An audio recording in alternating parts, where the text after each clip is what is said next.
Did you buy the ornaments yesterday? No. No, we did not go. Okay. No, I go to a. I go to a. Maybe we can remove it. No, I go to a big supermarket, D-Mart. And I buy some for Iran. Yes, tea, masala, different masala, chicken masala, fish masala.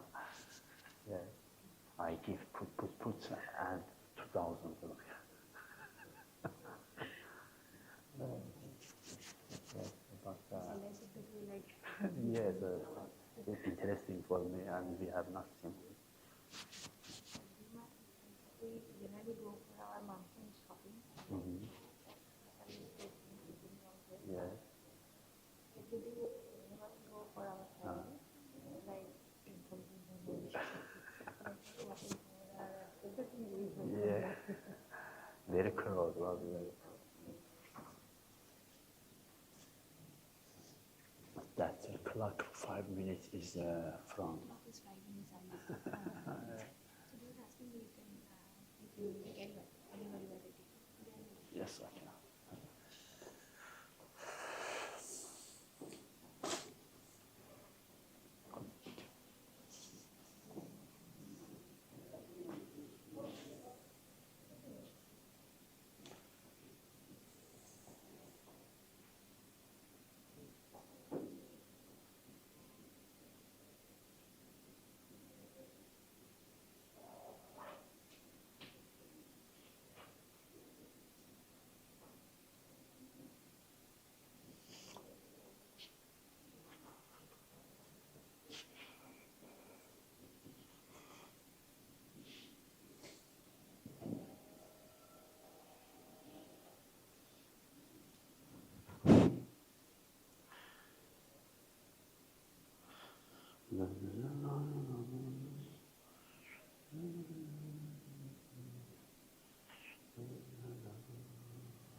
Good morning. Yesterday, we speak about the fabrication of membranes, mostly with phase inversion process. That in phase inversion, we prepare a porous membrane with pore size from 200 nanometers to 1 nanometers. Today, we want to speak about the fabrication of thin film layer, TFC membranes or composite membranes. In TFC membranes, we want to prepare the second layer on the support porous layer. Usually, this layer is not porous. But if we coat nanoparticles, we can produce porous second layer on the support. But when we prepare a very thin, non-porous layer, this membrane is named TFC membranes. What is our aim, our purpose for preparation of these membranes? This thin layer that have thickness lower than 1 micron is selective layer. And the main layer, this is thin layer. But because this thin layer is very, very thin, have no stability, have no strength, and we must prepare this layer on the surface of a support for increasing durability, stability, and others. For fabrication of this layer, there are many methods that is called surface engineering. And the famous one is interfacial polymerization. That means the polymerization happens between two layers, between interface of two layers. Therefore, for producing of interface, we need an organic solution and an aqueous solution. That this organic and aqueous solution should not miscible and produce two layers, and the reaction will be happening between this layer. Therefore, we call interface polymerization, and mostly used for fabrication of TFC nanofiltration membrane, TFC RO membrane, and TFC gas separation membrane. Some pervaporation membrane, some membrane distillation membranes also can be fabricated in this technique. This technique have 3 or 4 steps. One step is preparation of this support. We need a good support for coating of this layer, and the porosity and the material of this porous support is important. Mostly, we used polysulfone ultrafiltration membrane for fabrication of NF and RO membranes. But this layer, this support can be ceramic one, can be other polymer, polyethyl sulfone, PVDF, and PTFE, and all of polymers and materials can be used, but in RO membranes, most use polysulfone because have good chemical resistance, good compactness resistance, and the price is low relatively. First, for reaction for RO membranes, we have this reaction. We want to prepare this polyamide layer on the support surface. For this, we need 2 monomers. One monomer, meta disposition, phenylenediamine, named as MPD. And we have a second monomer, 3-methyl chloride. This group is methyl carbonyl chloride. One monomer have 3 functional group. Another monomer has 2 functional group, okay? Why, this is important, why we used 3 functional monomers? Because we want to produce 3-dimensional polyimide layer. We want to prepare 3-dimensional. What is different between 3-dimensional, our network polymers, with the usual polymers? 3-dimensional polymers have cross-linking, and this causes that the produced polymer will not be dissolved, will not be melt, will not be swelling during the filtration. We want a rigid, very stable chemical resistance layer for production of a long life membrane. RO membranes usually use 5 years. We have a very good stable layer, and this layer is thin, and thin layer should be very, very strong. Therefore, because we used 3 functional monomer, we have a cross-sectional reaction. We have a main chain that this one chain connected to another chain with this cross-linkation. So, you see here and also here the thickness of this polyimide layer. For fabrication of these membranes in industrial or in lab, we first select a good support, first immerse in amine aqueous solution. This MPD dissolve in water, and TMC dissolve in hexane or heptane or isopar.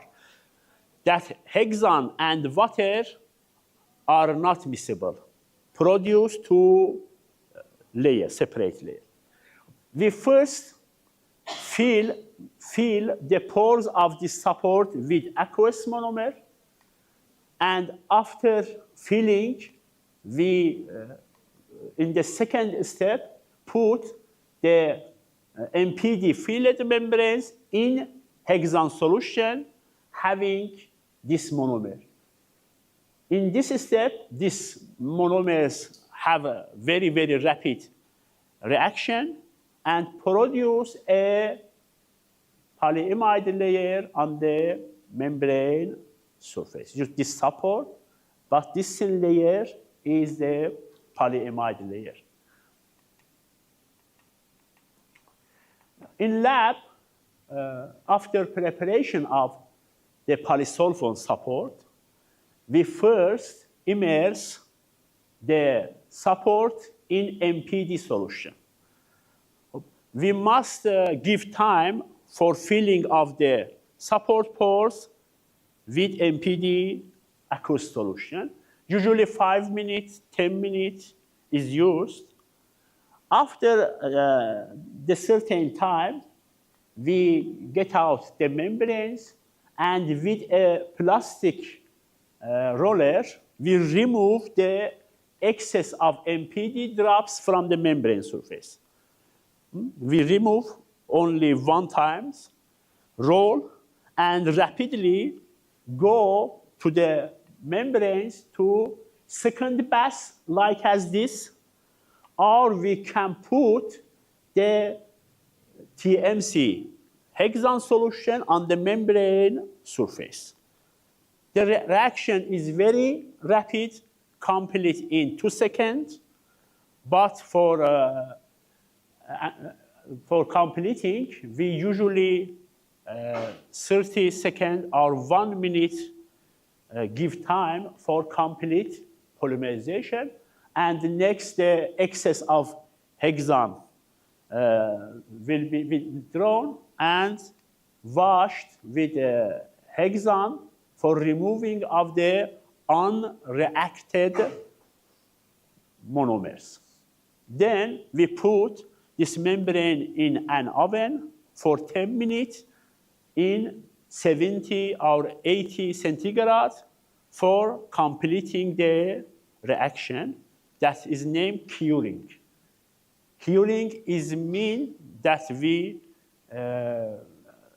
increase the temperature for completing of the polymerization reaction. In this industrial scale, we have also these steps. We have a polysulfone support previously fabricated by phase inversion.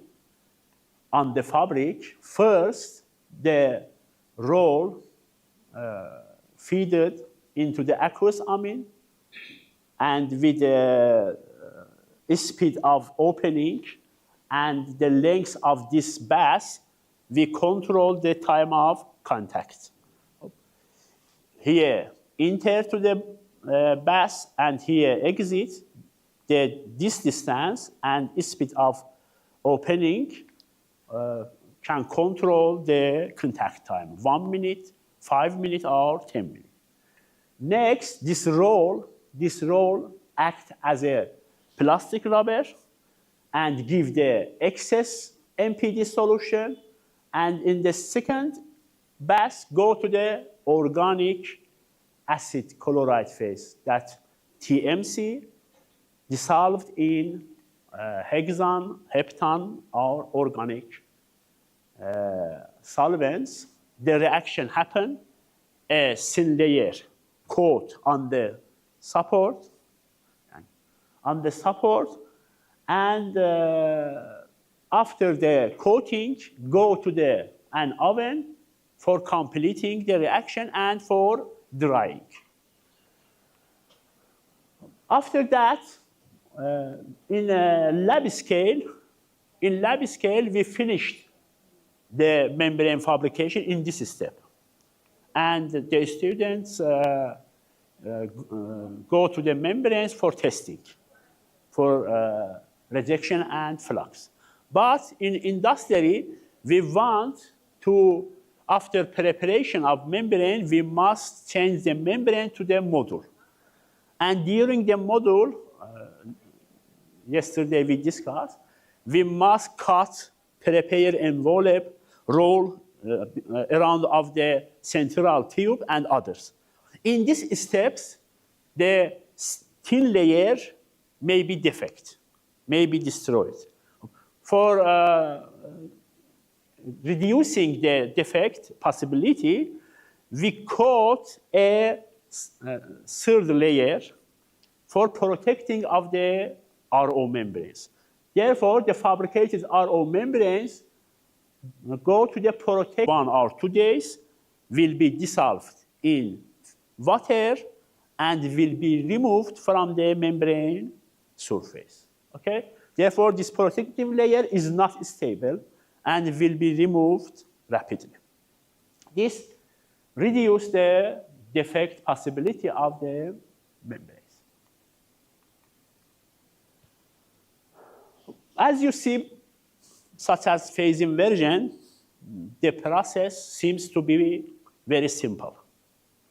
But such as phase inversion, we have many parameters that should be controlled, and all steps sensitive to humidity, temperature, and the purity of the materials.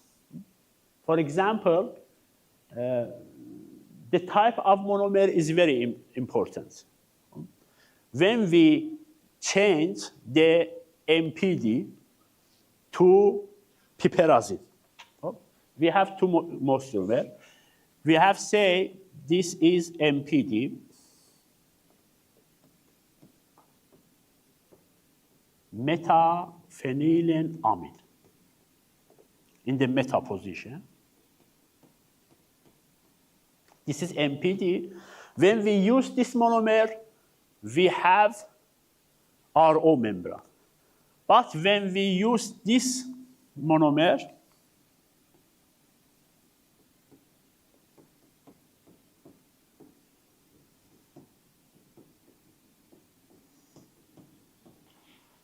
we have nanofiltration membrane.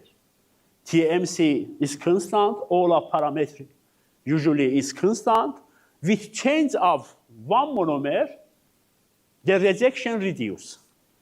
Rejection reduce, that we say this membrane is not RO. This is nanofiltration, because rejection of nanofiltration for NaCl is lower than RO. RO remove 99% NaCl, but NF 60, 70, 50, okay? Only with change of this monomer, you see, have similar structure, similar size, but with change of monomer, the rejection of the membranes can be changed. The morphology of support, very important. Chemistry, concentration of monomers in this slide show the effect of concentration of MPD that shows with increasing of the MPD concentration, we have a very rough surface and we have very low carbonyl groups. Therefore, with change of the concentration, the properties of this thin layer can be changed. The kinetic and thermodynamic is very important. There are many papers and books discuss about the kinetic of interfacial polymerization. The solvent is important. We use hexane, heptane is important. Contact time. In industrial scale, we want to reduce the contact time. And now, in a membrane fabrication factory, use 30 seconds for contact of MPD with support. In lab, we usually use 5 minutes, but in industry, 30 seconds. With addition of surfactant, for example, surfactant to the aqueous solution, the diffusion rate of MPD to porous increase. The surfactant reduce the surface tension of the solvent, and the MPD rapidly diffuse, and the production time reduce in the RO membranes. Therefore, we can change the kinetic and thermodynamic condition of this reaction and reduce the time and increase the flux, increase the permeability. The flux of RO membranes is related to thickness of this thin film. Some factory prepare this layer 200 nanometers, other factory 100 nanometers. And in this case, flux 50% increases. Therefore, we try to reduce the thickness of this layer, but we must prepare defect-free layer. With reducing of the thickness, the possibility of defect will be increases. Therefore, if we can prepare a thin film layer without defect, we have a good process. Keeping method, post-treatment method, curing time, curing temperature, all can influence the membrane properties. For example, in this slide, show the effect of support pore size and pore size distribution in the prepared layer. We want have this layer as a uniform. But when we have a poor surface wettability, that means the MPD cannot diffuse in the membrane pores and cannot fill all of the pores. If we have a poor surface wettability, all of the pores will not be filled with the MPD, and therefore we have not uniform coating. Therefore, in this case, the chemistry of the support is important. We must use hydrophilic supports that can absorb the water, and MPD is in the water. Okay? Therefore, we must use hydrophilic polymers such as polysulfone, polyether sulfone. The PTFE is not good. Polyethylene is not good. Okay? But if we want to use polyethylene instead of polysulfone, we must first increase the hydrophilicity of polyethylene. We must reduce the contact angle of the polyethylene by surface engineering. For example, we use plasma. With plasma, we can increase the hydrophilic functional groups on the membrane surface and in the pores. And in this case, polyethylene can be also used. Okay. The second one, the pore size distribution. When we have a big pore, the big pore will have not good layer and cause to the non-uniform.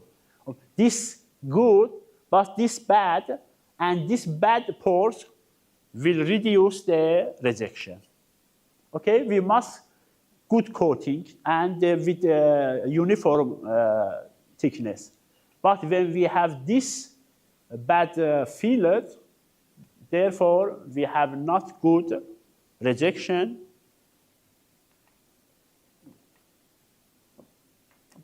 Therefore, we must control all of these conditions, and there are many examples that I can speak about the effect of all of these parameters, but because we have not time, I only speak about the support structure. For fabrication of this TFC layer, some new methods is suggested. Why this method suggests? Because we want to have a better performance, better RO membrane, reduce the chemical use, and we produce the thinner layer, and therefore we will have a high flux.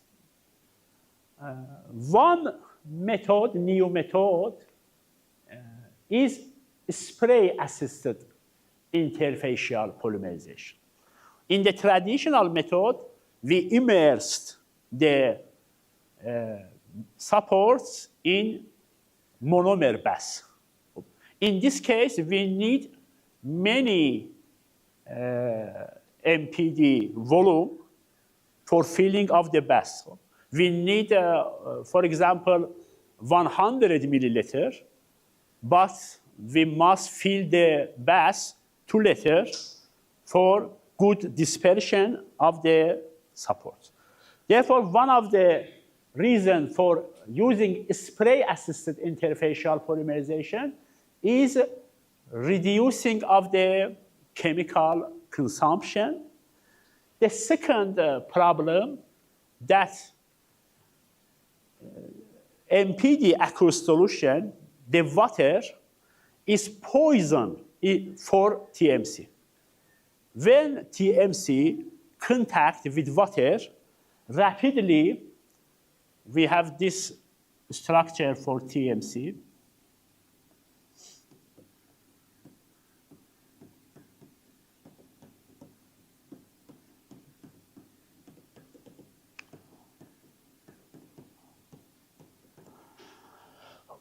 This color increases the speed of reaction.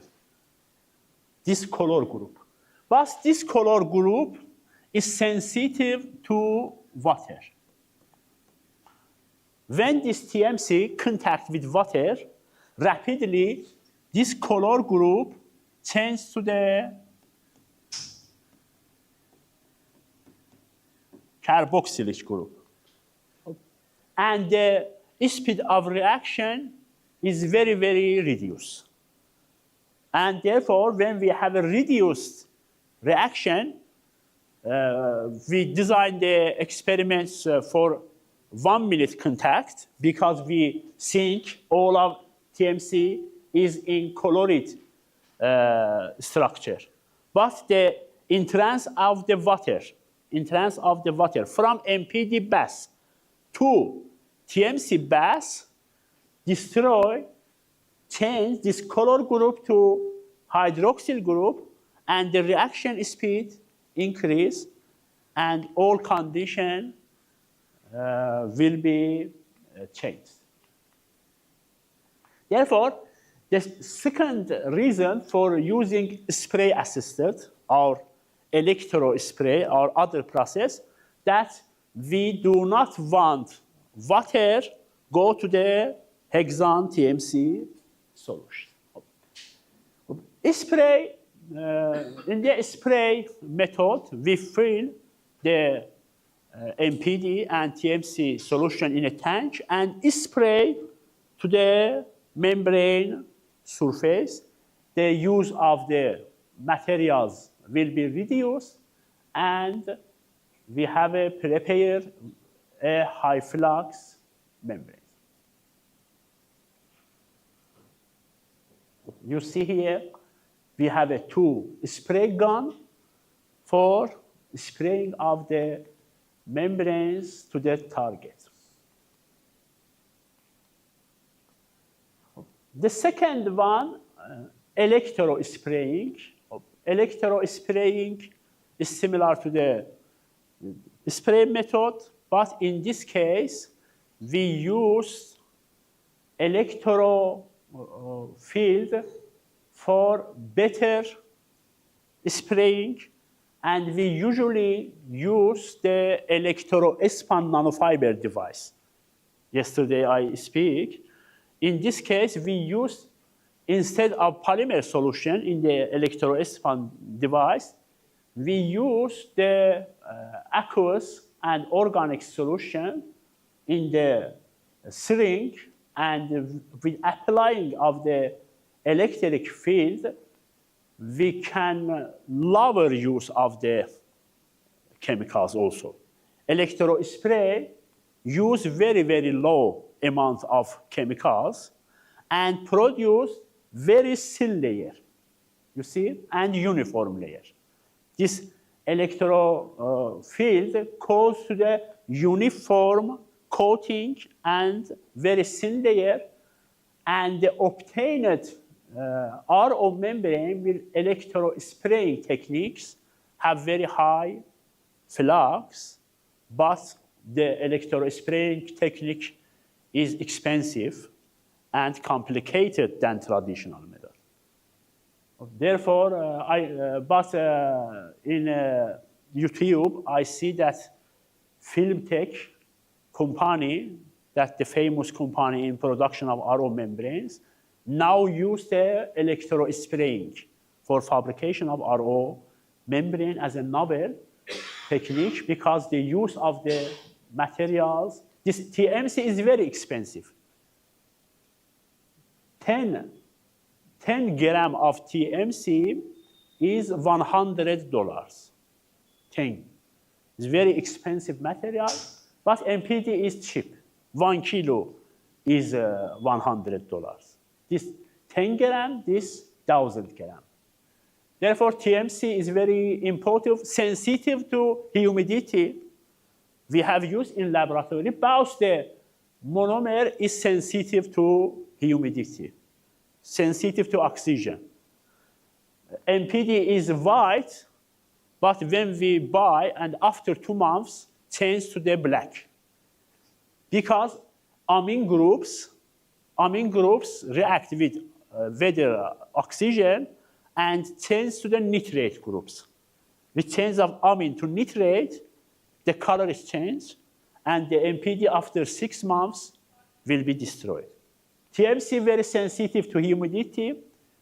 Therefore, we buy 1 gram, 2 gram, not 100 gram.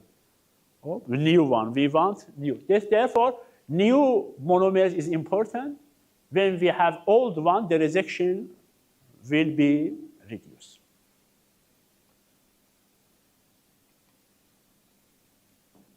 Show the electrospraying. In all of this method, as I discuss in the next lecture about the fabrication of nanocomposite membrane, we can use the nanomaterials in this solution, MPD solution, or in TMC solution.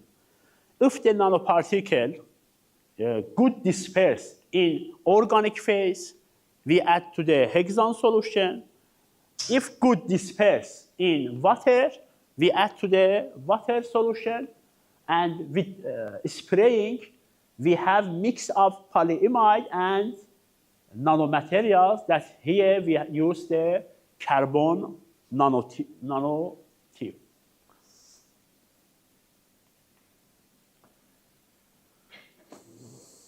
The other new technique in the fabrication of RO membranes is vapor phase interfacial polymerization. We have a liquid aqueous and liquid organic phase. We can use TMC vapor without solvents. This is also greener method, because we remove the use of hexane. In this case, we remove the use of hexane and can reduce the price also, and we can reduce the environmental problem. The first step is similar. We immerse the support in the MPD aqueous solution, remove with roller, and in second step, we do not immerse in hexane. We put the membranes in a chamber that have a vapor of TMC. We heat the TMC, change to the vapor, and in the vapor phase, react with these amine groups. In this case, the use of hexane will be reduced. We have a greener method.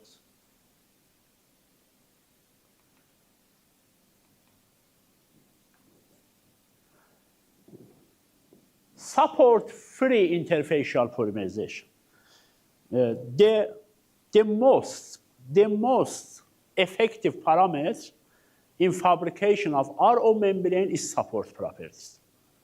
If we have a suitable standard support, we easily reach to high rejection.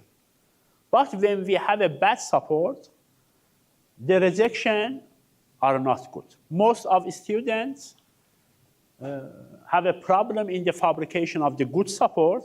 As I said, the control of phase inversion condition is very hard. Therefore, some days have a good membrane, the second days have a bad phase inversion membrane, and this support influence in the RO membrane. Okay, therefore, it is better, it is suggested that we prepare support-free interfacial polymerization. But we need the support. We say that this thin layer is very thin and can be very easily tear, and we must put it on the membrane support for durability, stability.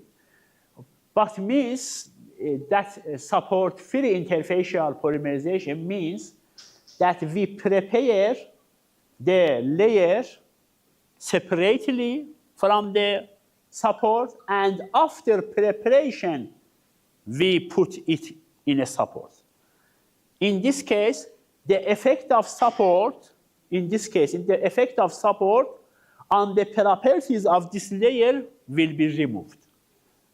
Okay? We need the support, and in the final step, we will use the support. But in the fabrication method, we first prepare the layer between two aqueous and organic phase, okay? Not here, not have. After fabrication of this layer, we have a suction here, and when we suction the solution and the height of the solution reduce, come to the support surface. In this case, we have a very thin and very uniform structure. You see here, the the traditional RO membranes have very rough. But in this case, the roughness is very low. And low roughness is meaning low fouling. Low roughness is meaning low thickness, okay? Therefore, these membranes, as shown in table, have a good flux. Therefore, in the support free, we have not the support in fabrication step, but in the final step, we put the prepared layer on a support.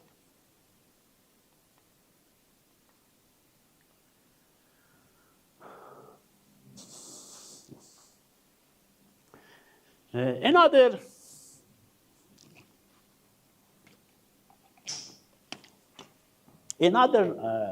novelty in the RO and NF-TFC fabrication method is the use of new monomers, novel monomers with better performance, with better chlorine resistance.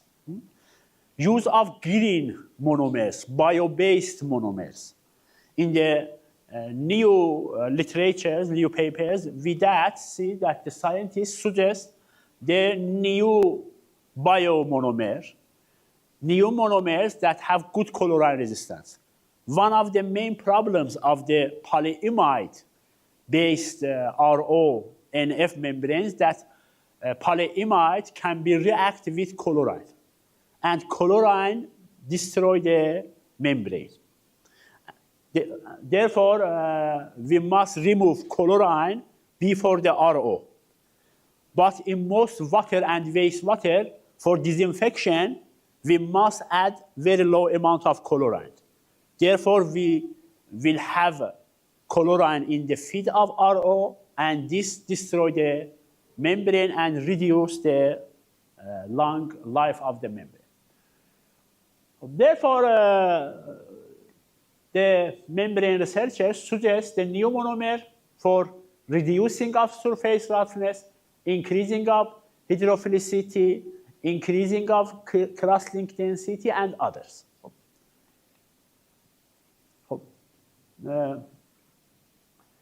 In this review paper, most of the used new monomers are summarized, and you see that different types of the monomers, we need amine groups, and you see we have amine groups for production of the membranes, okay? In some cases, use the hydroxyl groups instead of amine groups. In this case, we have polyester instead of polyimide, and polyester have good chlorine resistance, but usually have lower flux.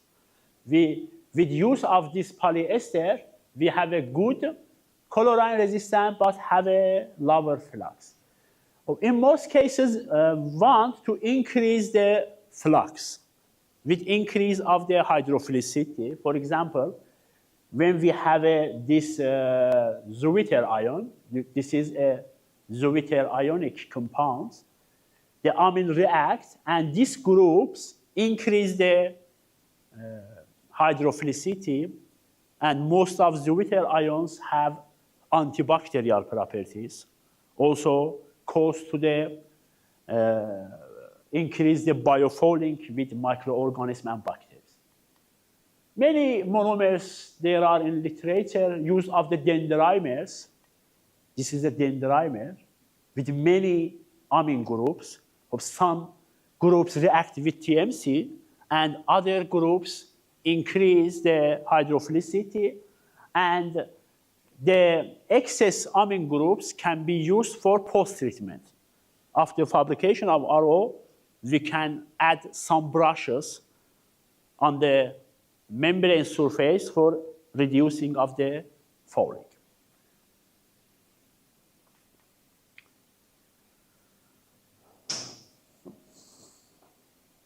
In recent years, suggested a third layer in the fabrication of TFC membrane. In traditional, you see, we have a support and polyimide layer. We have two layers. Now, in 4 or 5 years ago, later, recently, suggests that we use interface layer in the fabrication of RO membrane. In gas separation, from old years, this interface layer is used for uniform coating of the TFC layer. In gas separation, we have a support interface layer that's in the gas separation named as gutter layer. In gas, we have a gutter layer, and after gutter layer, we have a polyimide layer for gas separation. In new papers, suggested that this interface layer, the second layer, can increase the membrane flux, reduce the thickness of the polyimide layer, and cause to the uniform coating of the polyimide layer. This layer can be nanomaterials, can be another polymer, such as polydopamine, polyvinyl alcohol, and others. That in this slide shows that most use nanomaterials as this gutter layer or interface layer. And in this slide, compare the traditional membrane with the interface layer membrane, and we see that with using of this interface layer, flux can be increased 10 times. Now in the papers, asked to production of high flux RO membranes. Usually, the flux of the commercial RO membranes is 3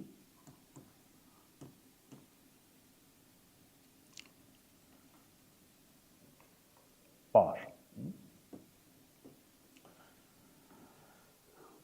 But now say that the membranes should have 5 liters.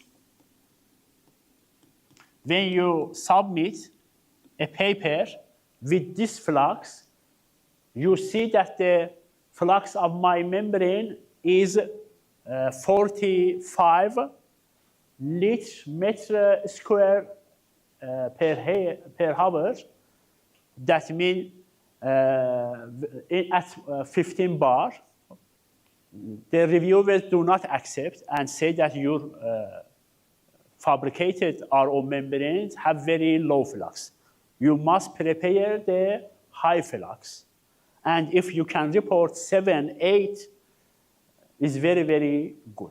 Therefore, the interface layer can cause to the high flux, do not reduce the rejection, and uniform distribution can cause to the increasing of the antifouling properties. This slide compare and show the effect of this thin interface layer.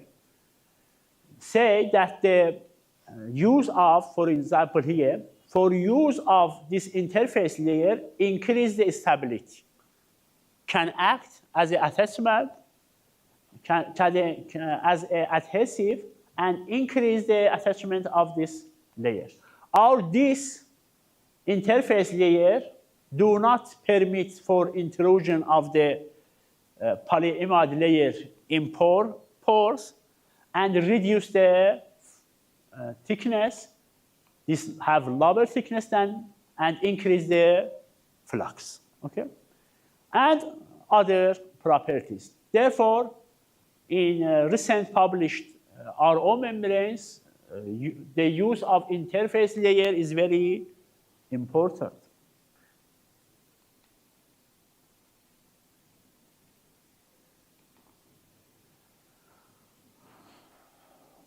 So there are different materials used as an interface layer.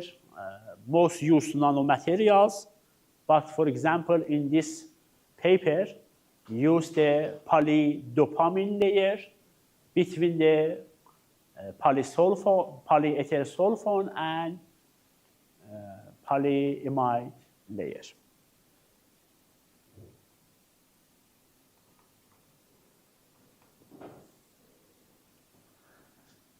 Another novelty in the RO membrane, use of new supports. About 50, half price of an RO membrane is related to the production of support. Polysulfone is the 50% price of the RO membranes. Polysulfone, 1 kilo polysulfone have about $100, 1 kilo. But polyethylene, 1 kilo, $2. $2, $100. If we can use polyethylene polymer instead of the polysulfone, the price of the RO membranes will be very, very reduced. But I say that the supports should have good hydrophilicity. And polyethylene are not hydrophilic. Polyethylene structure is only carbon, hydrogen, okay? But in polysulfone, we have a sulfone groups, and this oxygen groups is hydrophilic. Therefore, we cannot use the polyethylene support for fabrication of RO membranes. In this case, before of the use of the most used method, and in industrial scale is used, is plasma methods. Plasma is a gas medium that have many radicals and can easily oxidize everything because very, very active radicals. And only with 10 second contact of plasma with polyethylene reduce the contact angle from 120 to 50. 10 seconds. Therefore, we use cold plasma usually, and the polyethylene layer go from this chamber that have plasma, and during 10 seconds, the polyethylene can be hydrophilic and can be used in fabrication of TFC membranes, forward osmosis, RO, and others.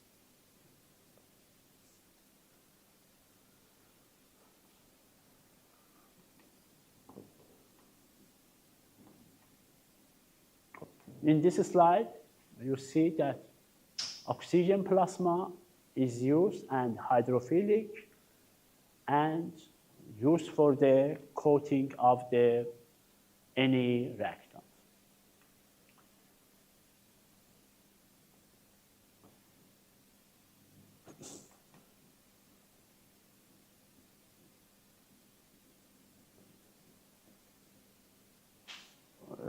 In another study for fabrication of high performance, RO, use the metal organic framework coating for increasing of the hydrophilicity.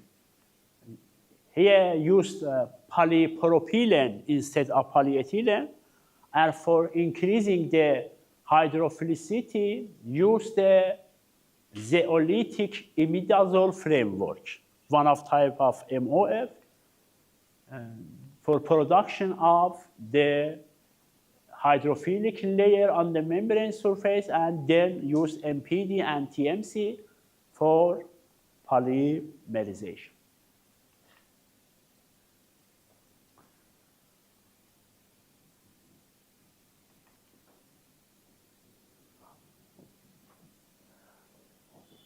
In this study, use the carbon nanotube forest as a support. In this study, that reached to the very high flux, about 8. I say 5 is good. This 8, but use the very, very expensive material, but I see it cannot be commercial because the production of the carbon nanotube aligned on the surface is very, very expensive. But as a novel study, prepared this vertical aligned carbon nanotubes and prepared a very thin polyimide layer and reached to the very high flux with good rejection. But as you see, use the 15 cycle of MPD-TMC. This is a novel study, and published in a very good journal, but from industrial view, it is not economical.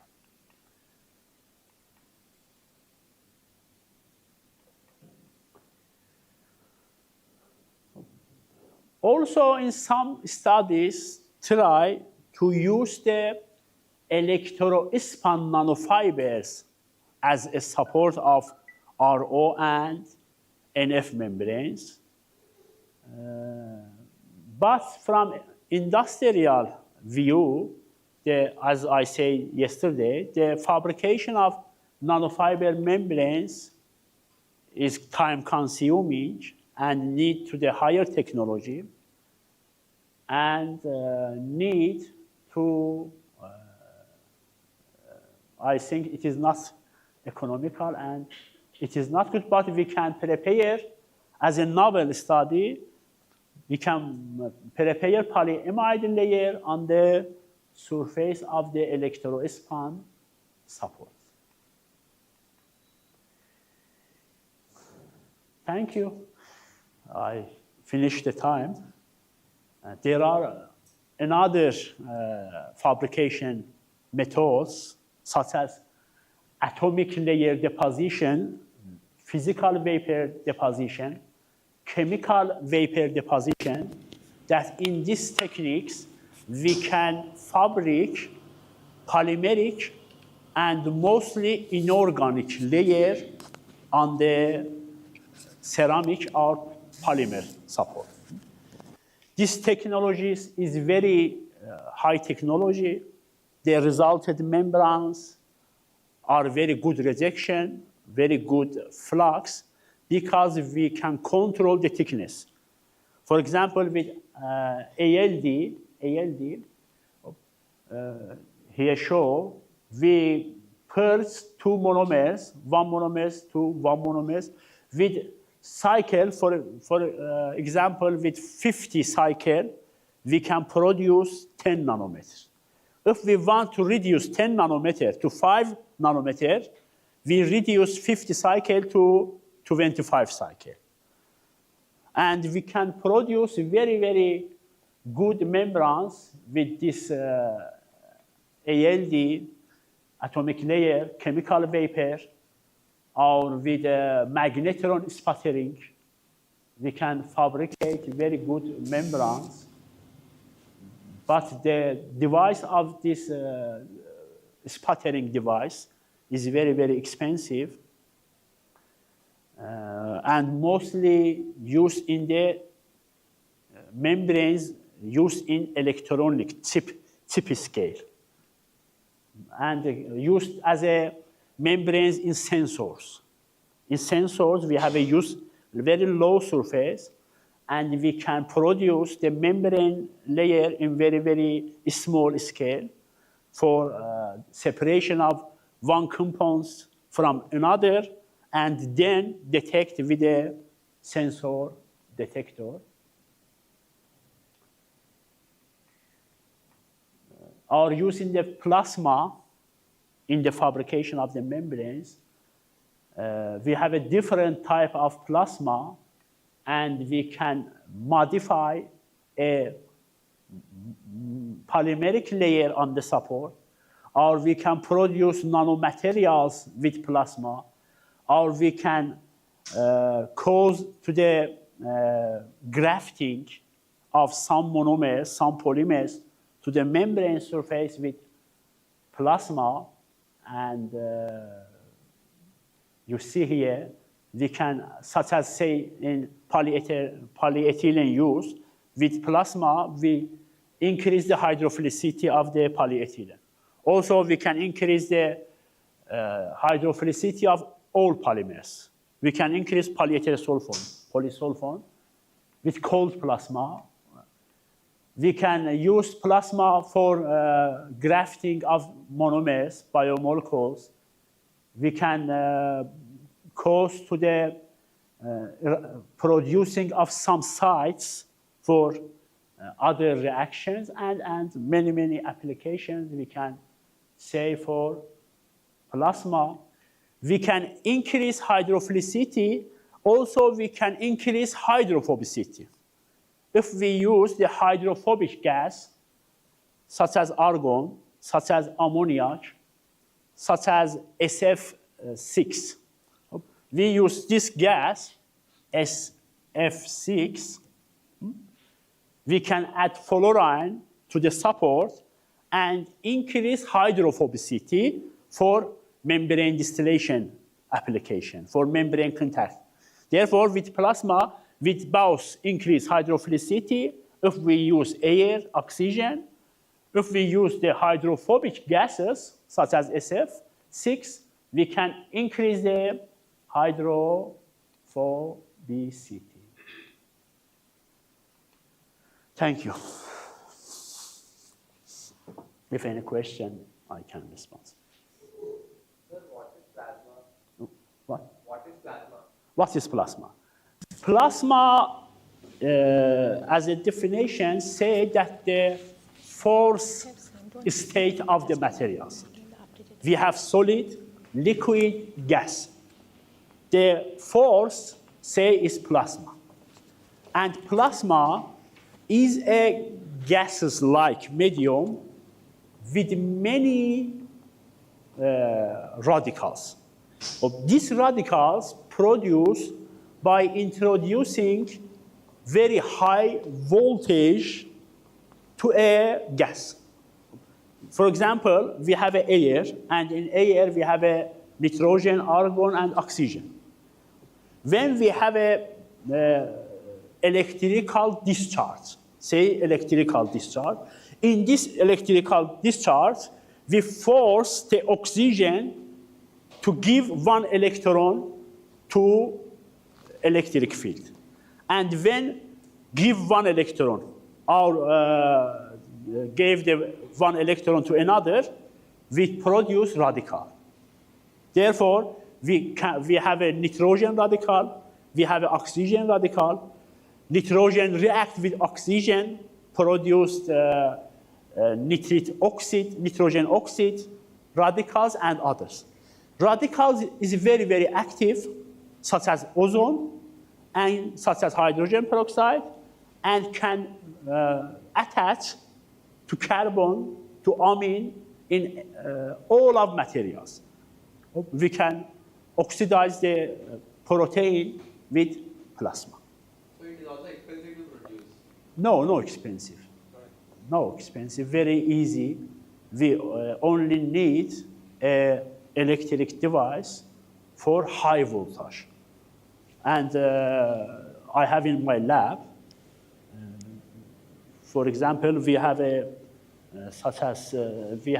this is my hand, is metal.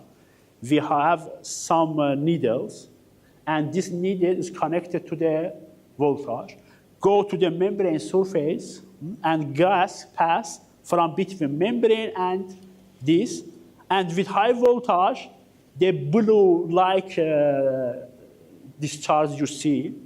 I have some videos you can see YouTube. And this blue-like gas is produced, and the plasma is produced. Very easily produced, and have very different methods for fabrication of the plasma. Because I have not time, I cannot speak. We have a different technique for fabrication of a plasma. I discussed this method. Also, one more question. Like, without the support, can we scale it up to industrial level? Yes. Without support, for production of the nylon polyimide 6,6, the similar method is used. We have a two-phase. We have a very big bath. Water is under, and organic solution is top of layer. And one device collects the produced polyimide. And when you collect we have this bath in industrial scale. The production of the polyimide nylon is interfacial polymerization. That means we have this solution industry. Here is water. Here is organic. And one roller draw this one. And when the stretch, this with going to the left, water and organic can contact together. And we continuous takeoff and continuous production of the polyimide. Therefore, it is very easy for production. So, like, since it produces very smooth surface and has anti-fouling properties, it's a very nice technique, right? Yes, yes, yes. This in this scale, because the support cannot influence, the roughness is increases, and we can control also the thickness. How is the hydrophilicity getting changed by adding the chemicals expressor? Like How change the hydrophilicity with chemical function? in polyethylene said that by adding gallic acid and In the polyethylene, we say that we have only carbon, hydrogen groups, okay? When we oxidize this polyethylene, that means we add oxygen groups. With addition of this oxygen group, the hydrophilicity improves. Because these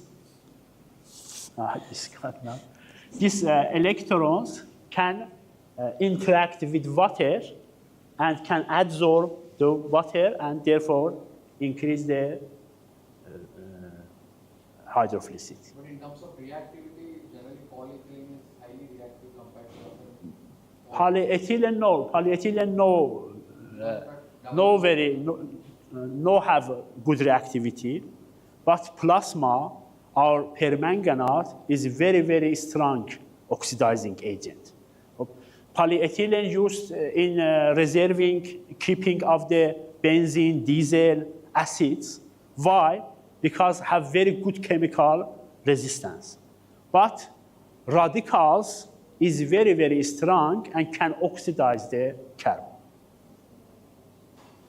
And one more question regarding the microplastics you said in wastewater treatments. Yes. Like which type of membrane generally we use it to remove? Like To remove a microplastic. Microplastics have size macron size. Therefore, mostly use microfiltration. adding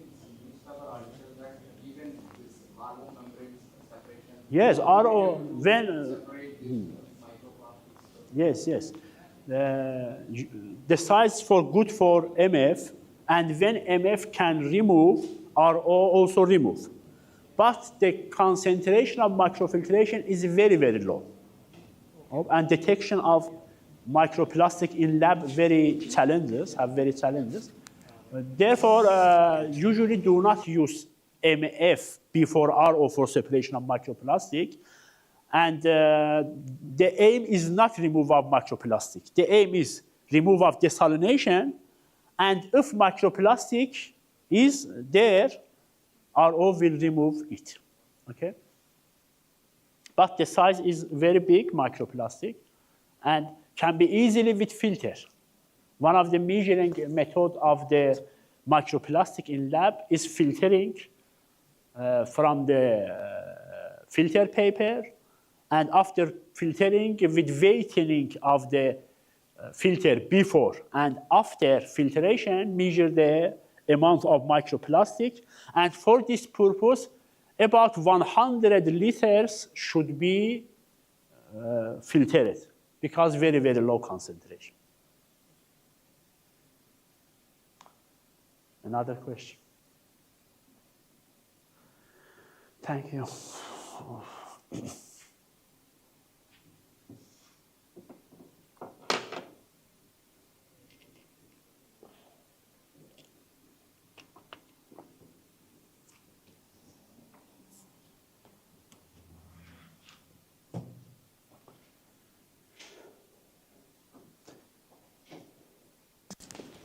Thank you so much.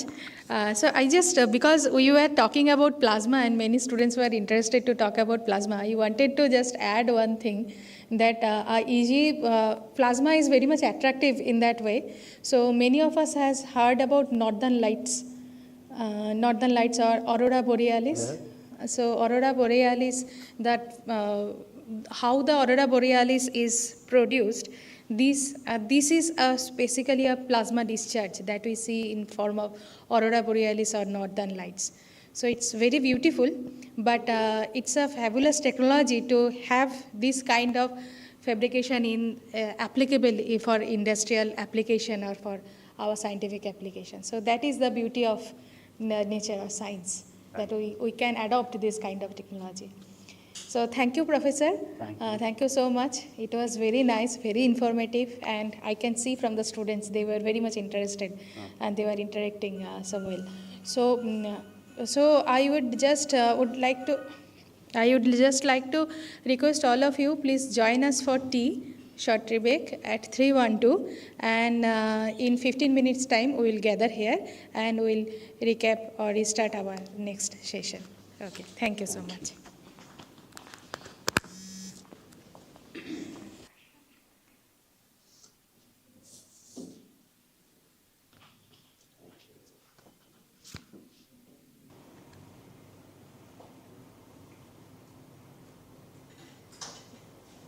Shall I start?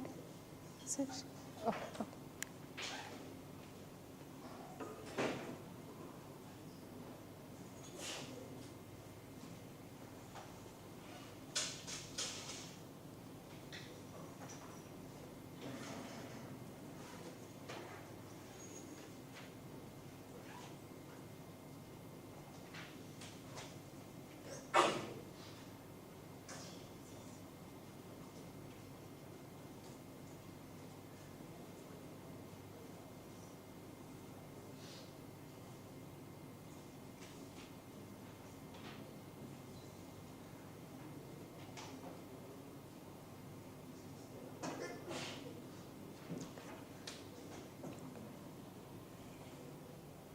Good morning, everyone. Myself, Raka Mandal. So today we are going to talk about membranes for fuel cell. So before proceeding, let us understand in a hydrogen energy where the fuel cell comes in picture. The fuel cell basically is a method or a mean to convert the hydrogen from its fuel form to our energy, useful energy. So basically we have the steps as like production of hydrogen, then the storage of hydrogen, which we previously discussed. Then we proceed to combustion of hydrogen, where the hydrogen reacts with oxygen and produces energy for that. So, role of fuel cell is that it provides you a source of clean energy because it does not generate any greenhouse gases, and it can support all levels of energy demand, like from transport where the energy demand is low, to grid supply where the power demand is very high, and also in industrial application also. Now, in this session we will be talking about how a fuel cell works, then the types of fuel cell, the comparison, the composite membranes, desirable properties of a composite membrane, challenges, the different manufacturing technologies, government policies, and future research. Now, before talking about fuel cell, we need to understand a basic thing is that in the very first lecture we talked about electrolyzer, generation of electricity. Their structure is also given up of anode, cathode and a polymer electrolyte mainly. Same also is the composition of fuel cell also, anode, cathode and polymer electrolyte, but the main difference here is that instead of having a power source which we have in electrolyzer, here we can generate power and use it for like lighting purpose or other purposes. So, in a electrolyzer the input to us for the cathode side is, the input is for the cathode side we have water as a input and we generate hydrogen at the cathode, we generate hydrogen, in the anode we put the input of water, and in the anode only we generate the oxygen. But in fuel cell the input and outputs are different. What we have is that hydrogen we give in the anode side. So, this is typical to the PEM fuel cell. So, if we have different kinds of fuel cell like MCFC or SOFC, there the inlet can be different. Like hydrogen it is given in the anode side and oxygen is given in the cathode side. So, hydrogen goes to this catalyst layer and generates into H+. It is transported through the polymer electrolyte or the membrane towards the cathode. Then they react with the electron and generate the water molecules through it.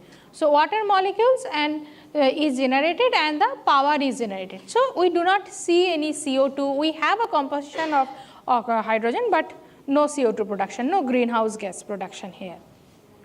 Now, now our difference between electrolyzer and fuel cell is clear.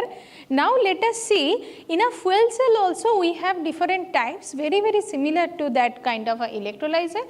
So, like in PEM fuel cell we have a polymer electrolyte which is sandwiched between the anode and cathode, and it is most efficiently used in the temperature range of 60 to 80 degrees centigrade. The generation of power is in a such a way that it is very useful for transport sector. Okay.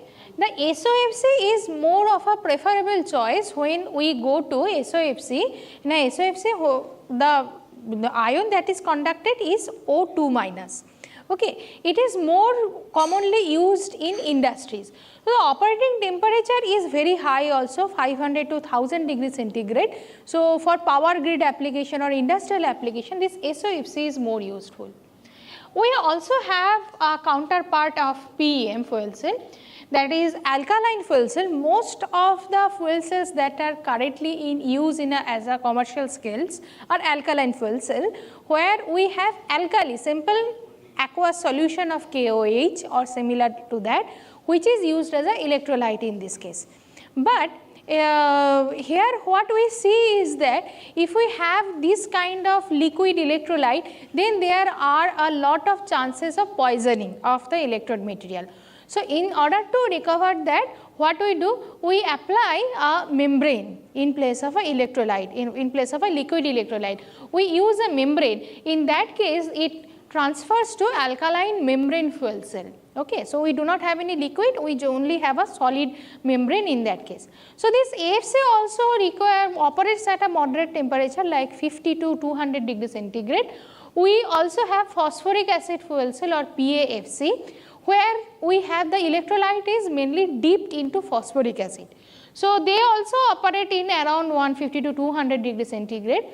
MCFC is in turn another option. PAFC is a very good choice for moderately heavy vehicle like submarine, etc. And molten carbonate fuel cell or MCFC, they have also lithium carbonate or completely inorganic membrane as a part of a electrolyte material or membrane. So that is used at a very high temperature, 600 to 700 degrees centigrade.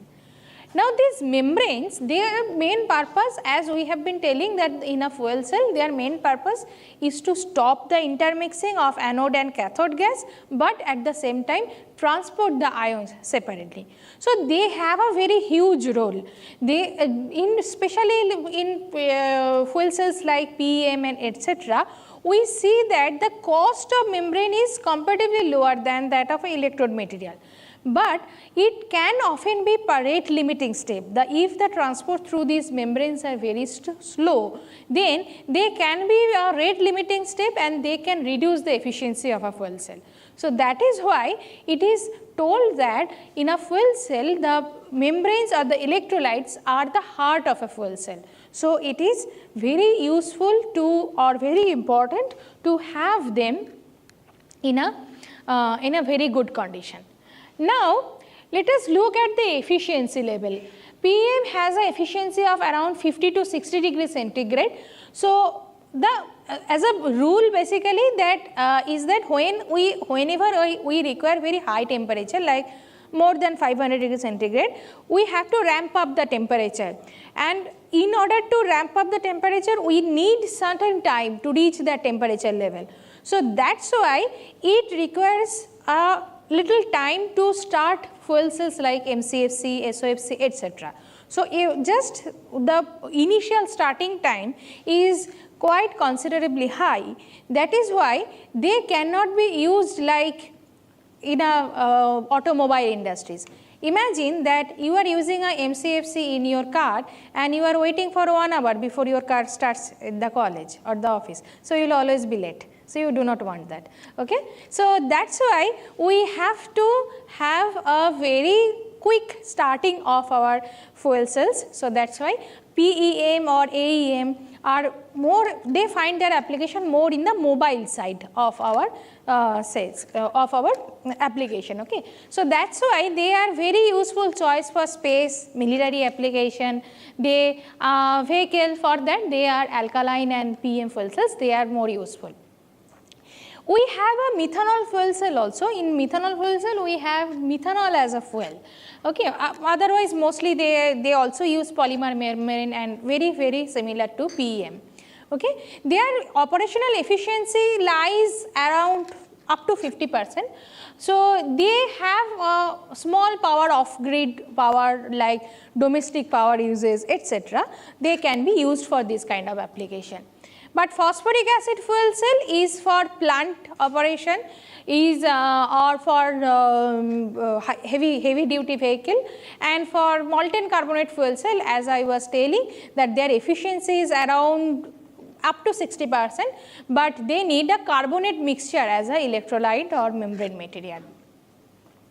Now, it has been, yesterday probably I was telling you about this Toyota Mirai car. They have been cited as one of the benchmark of automobile industries because they have given a very good, they have used a fuel cell for generation of power, hydrogen fuel cell of a PEM category, but they have shown that 5.4 kilowatt per liter in the current generation of their car, they can use this kind of power generation efficiency. So, this is till date the highest for the power generation efficiency. Okay. Now that we know a little bit about the different types of fuel cells, how they work, what is their efficiency or application, Now let us look a little bit more into those specific type of fuel cell where we need different kinds of particular membranes. Like in PEM membrane, how do they look? This image basically is showing you assembly of a fuel cell. Okay. So in a fuel cell, more important, the different MEA or membrane electrode assembly, they are stacked and sandwiched between two current correction like this. Okay. So in a MEA, if we look or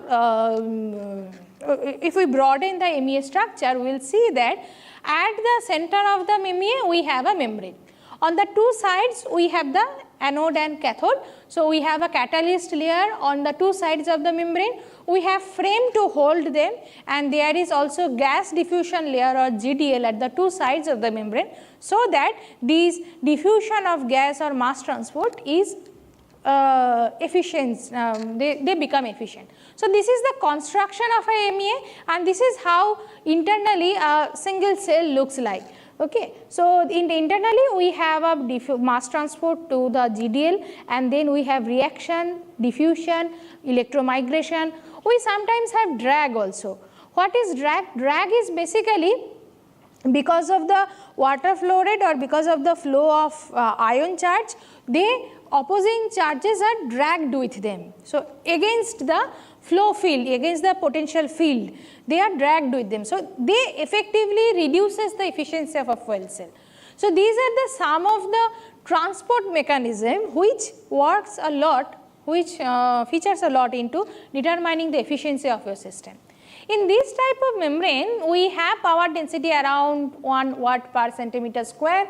Their lifetime for in a stationary application is around 40,000 and 50,000. The key component of this MEA or the membrane is a Nafion membrane. So Nafion membrane or PTFE membrane, they are the most popular or the most commercial membranes in this kind of sector. Now they enable gain energy storage, and so these kind of things we have already discussed that they are mainly useful for good energy storage and application. Now let us discuss a little bit about basically how to assemble this MEA. Now that we know these compositions of our MEA, now we have to make it in such a way that our losses, the transport losses through them should be minimized. Now let us see one of the typical example, one of the typical case studies reported in a very highly cited paper.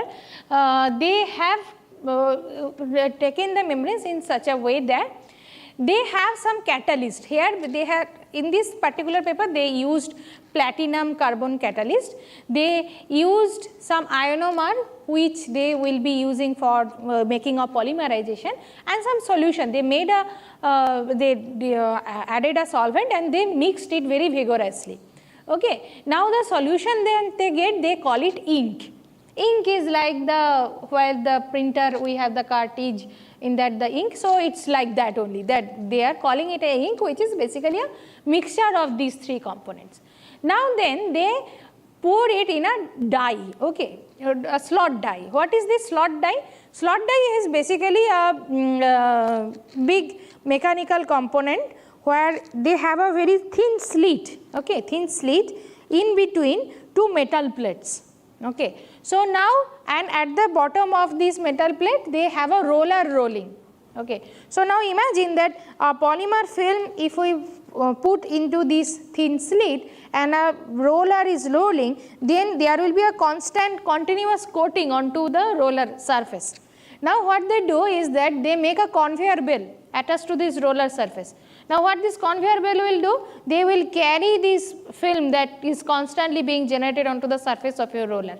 Okay. So now they are constantly generated. Now they with some arrangement of pulley system and conveyor belt, they do rolling of this. Okay. Rolling means that what? That another pulley or another roller is moving around in opposite direction, and it's like a spindle. It wraps it around, wraps the MEA around it. Okay.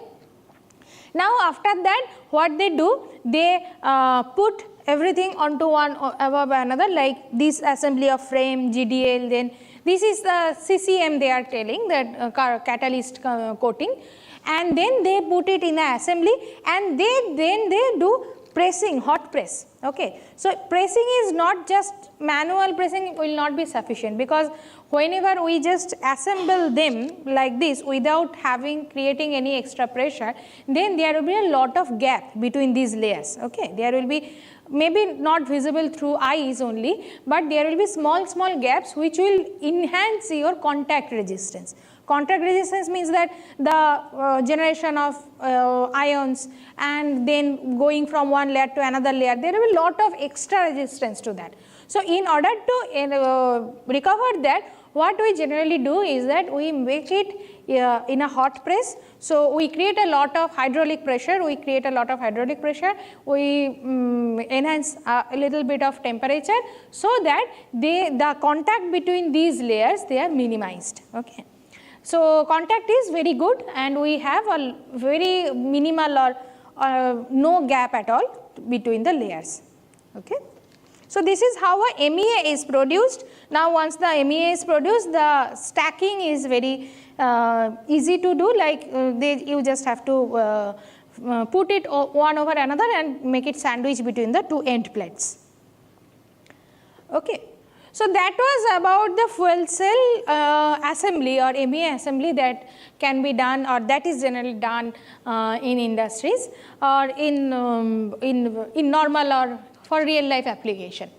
Now, let us look a little bit in the AEM type. Okay. So, in the main difference between the PEM and AEM is what? That in PEM the ion that we are transferring is H plus. Okay. In the AEM, the ion that we are transferring is OH minus, and also the ion direction of ion transfer is also the reverse.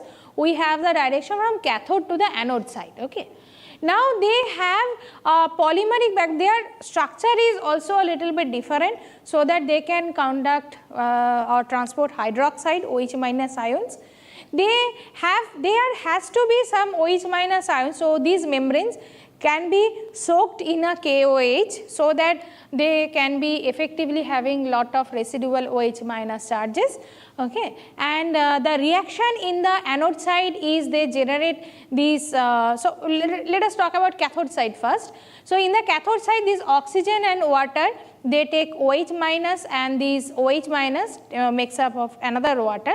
So, this is the overall reaction that we have for our AEM fuel cell. Water is generated in this AEM fuel cell also.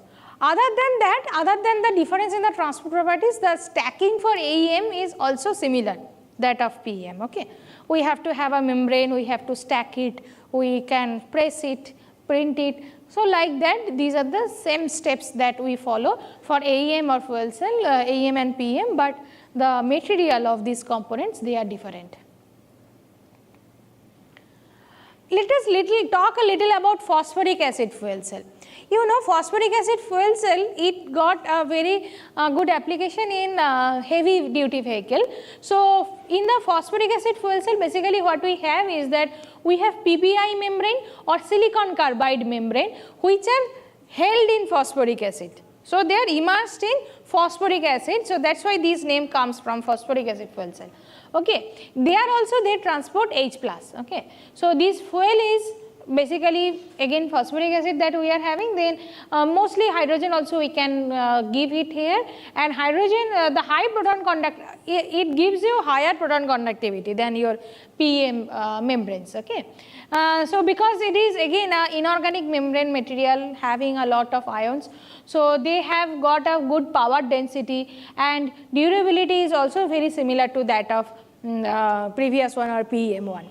Okay. So, they apart from the heavy duty vehicle, they can be used for stationary power generation or large scale power backup system. Like often in maybe not in India, it is not very popular till now, not widespread till now, but in abroad it is very common to have a power backup in hospitals or others in terms of PEAFC. Okay. So, that is like a last power sources, they are very reliable like that. Okay. So, now we have talked about these type of polymeric membranes. Let us talk a little bit about inorganic membranes. Okay. So, in earlier classes we talked about a lot of types of membranes that we use for hydrogen energy. We have seen that apart from polymeric membrane, we have inorganic, ceramic, these kind of membranes also.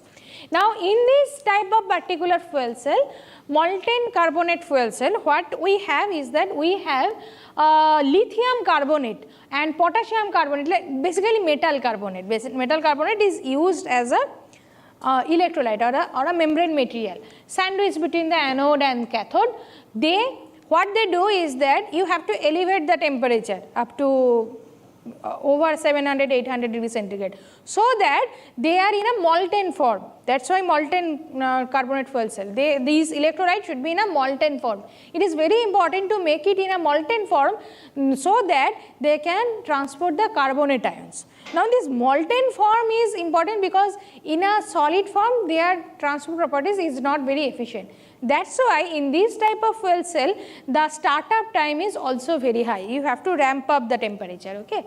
But one advantage they give is that they have very high power density, their efficiency might be lower, but what they give is that the amount of power generated is, it can be very high.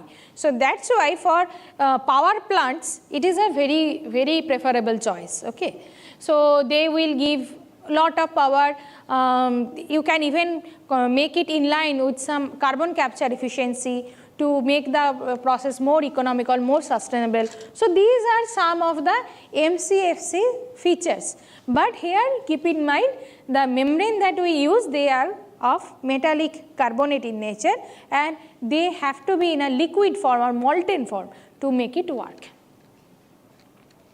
So SOFC or solid oxide fuel cell, they are very, very similar to molten carbonate fuel cell, only major difference is that the ion that they transport is O- oxygen ions, okay, O minus minus. So the electrolyte is again a non-polymeric membrane. We have a yttria stabilized zirconia, YSZ, that is a most common material. Other than this doped Syria, basically the zirconia is a very popular choice for SOFC. Okay. Then we have oxygen transport through them and we have a very good power output. You might have noticed that this power output value is much higher than the previous ones. Okay. And they can have good durability also, transportation and defense, they got a very high power generation output like that. Okay. All right. Now that we have talked a little bit about the types of membranes for different types of fuel cell, let us see that I was telling you about loss of the fuel cell. Okay. So what are the different types of loss that we can see in a fuel cell, or where the membrane comes in picture in this loss? Okay. So this is what I am showing is a polarization curve of a typical fuel cell. So this green line is basically giving you the reversible standard potential, which is determined by the thermodynamics of the operation. Okay. So this is the maximum operation, that maximum efficiency that you can use for any type of fuel cell.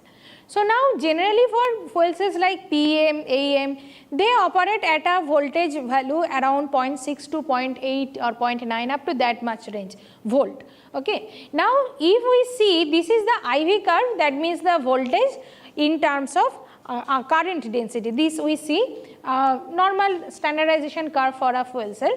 So this purple line is actual VI curve for our system. Okay. So including or considering the losses. So what are the losses? Reaction rate.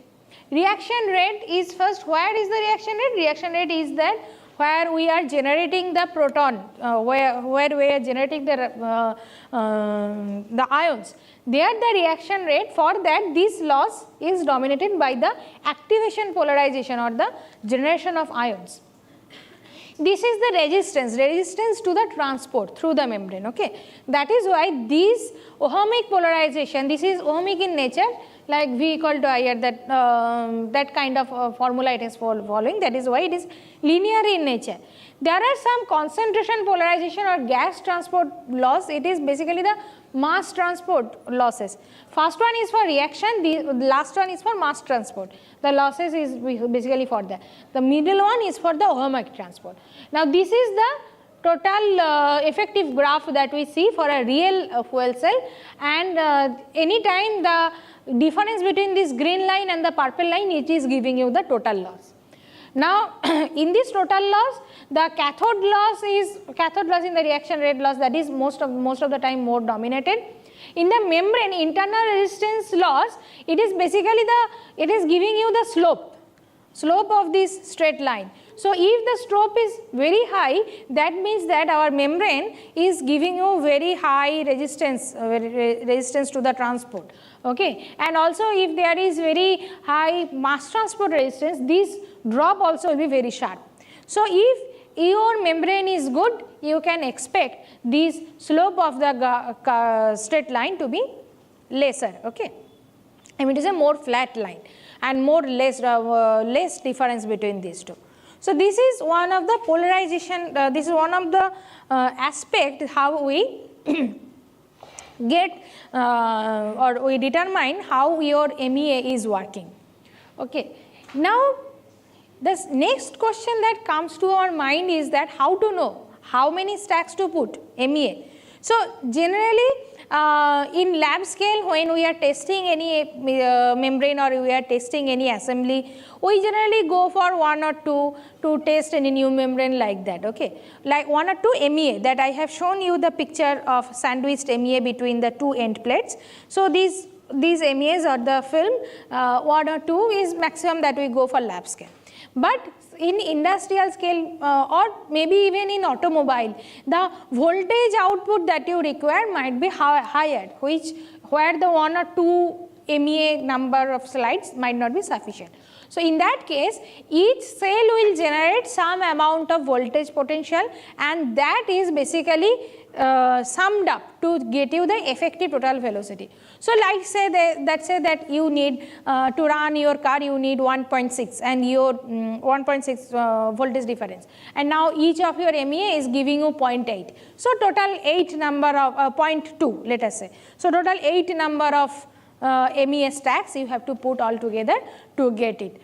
Okay. Now while stacking, what is stacking? Basically stacking means that one cell's cathode of one cell should be connected to the anode of the next cell. That is the main stacking material, okay, stacking method. So it should be uniformly distributed fuel and oxidant, temperature must be uniform, you should have if you are dealing with a polymer electrolyte, it is very important not to dry it out. There should be a proper management of water, which I will explain in more detail later. Stack might be must be sturdy enough so that there is no leakage. There should not be any mechanical failure during the process. Okay, so these are some aspects when we have to take care of the stacking arrangement. So in this slide, basically I am showing you most of summary of what I have talked about the different kinds of fuel cells.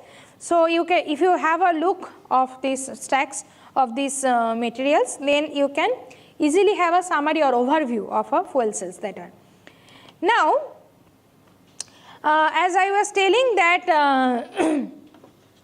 yes, so now it is important that how to get the material, what particular material we should choose for different kinds of application. Other than that, that the structure of the membrane is sometimes it becomes important for a particular application, like hydrophilic channels that I was explaining yesterday, that the polymeric backbones make the two boundaries of your hydrophilic channel. The side chains, they give you the functional hydrophilic space for the water to transport. So for that, the thin polymeric film is necessary for PEMFC like that. But in phosphoric acid, why we need the phosphoric acid? Because in that one you need more phosphoric acid to transport them. Like Phosphoric acid acts as a vehicle for a phosphoric acid transport membrane fuel cell. Okay. This MCFC porous ceramic matrix, they are also having molten carbonate, otherwise they cannot transport the electrons. And for ceramic cycles, for SOFC, they have to be very dense. Otherwise, what will be there is that they face a lot of losses, transport losses. Okay. Alkaline fuel cell, I already explained that you have to soak it with a saturated KOH, okay, so that they can transfer OH minus effectively. Okay. Now that we know about the types of membranes for different types of fuel cells, their particular application, their particular structure, their particular operating condition, let us see that how to improve these efficiencies, because you see that efficiency for mostly for membrane based fuel cell like PEM or FESEM for AEM, we face a lot of losses, like around 60% is the efficiency that we see. Now, in order to improve that, many researchers all over the world, they are working on this composite membrane. So, in a composite membrane, especially when we have a PEM type of membrane, we can have organic polymers blended with nanoparticles like silica or zirconia like that. So, basically what they are doing is that when we are seeing these water channels, when we go to a higher temperature or lower humidity, sometimes they collapse. Now, if you have in between these hydro channels, if you have some nanoparticles, then they will provide you with better stability of these channels, and they will give you a higher thermal stability, better mechanical strength. Okay. So, dimensional stability, that is why we can use some metal composite to make it more stable. If you have sol gel, so many the most popular or very effective method for preparation of these materials are sol gel process. You can have sol gel process is like you have a sol prepared and a gel, and then you mix them together and you have a coating and to get a stable kind of membrane. And if you have a layered composite structure, different layers of different functionality, or you can have reinforced like inorganic material decorated into a polymeric matrix. Some of the additives that are very popular is that metal oxide. Metal oxides, they improve stability, like they prevent the collapsing of water channels. Carbon based nanomaterials, they are having a different kind of objective or contribution, because they not only give you that carbon materials like graphene oxide or like carbon nanoanion, not only you can decorate the surface with different functional group, but also they can act as a bridge between different polymeric chains. So, that is why at the same time they improve the conductivity, they also improve the mechanical strength. Okay. Fillers like metal phosphate or metallic fillers, they will be aiding in the transport. They can act as a transport enhancing agent. So, that is why we tend to go into composite membranes. We have a lots of reports coming up in last 5 years on the composite membranes being used, and it is a very important research problems where many people are working on that to find an alternative to Nafion. Okay. So, in that case, what are the different structures that you can expect is that you can have ceramic particles embedded into a polymeric membrane like that. You can have thin film nanocomposite. So, professor was telling in the previous slides that thin film, how the thin film structure we get. So, that is actually a very good way to make this kind of membranes. Okay. So, over ceramic support or over any stable support, we can have a coating of a conductive layer. That is one very good way to prepare this kind of membranes. Ceramic support over, so either way, either you can have a polymer as a support over that ceramic conducting material, or the other way also you can have. Okay. So, they improve the ionic conductivity basically, and they minimize the electrical resistance. That means the gap between that green line and the purple line, if you remember, they get reduces because that initial sharp drop we can enhance, we can reduce, and the slope of the line, that also we can reduce. Okay. Now, that is about the main factor, like why we need composite. Now, while we are doing composite, while we are choosing the membrane material, then we have to keep a few things in mind. Okay. First is that these are the different properties that we should be looking into while choosing or making a new material. They should have high ion exchange capacity, high IEC. How to do that? You can have more surface functional group exposed to your water channel. High IEC means that the ion exchange, the hopping mechanism that we have been talking about, that hopping or jumping of ions from one spot to another spot, that is enhanced by high IEC. If you have low crossover, what is crossover? Crossover is like basically intermixing of anode and cathode gas. Okay. So, you can imagine that our membrane purpose is to stop this intermixing. So, the diffusivity of the gas through this membrane should be much minimized. Okay. Low fuel crossover. It should be stable thermally and timely manner, it should be stable. It should be highly conductive. They should have good mechanical strength, good water retention, otherwise this vehicle will not be useful.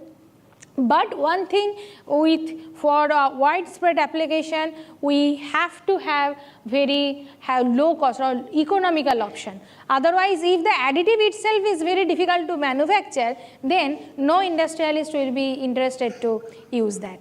Okay. So, these are one of the key desirable properties of our membrane. Okay. Now, here let us talk a little more about, so now we know about what are the functions that we should be keeping in mind to when we are optimizing a membrane. Now, one of the things that I would like to discuss is the water management.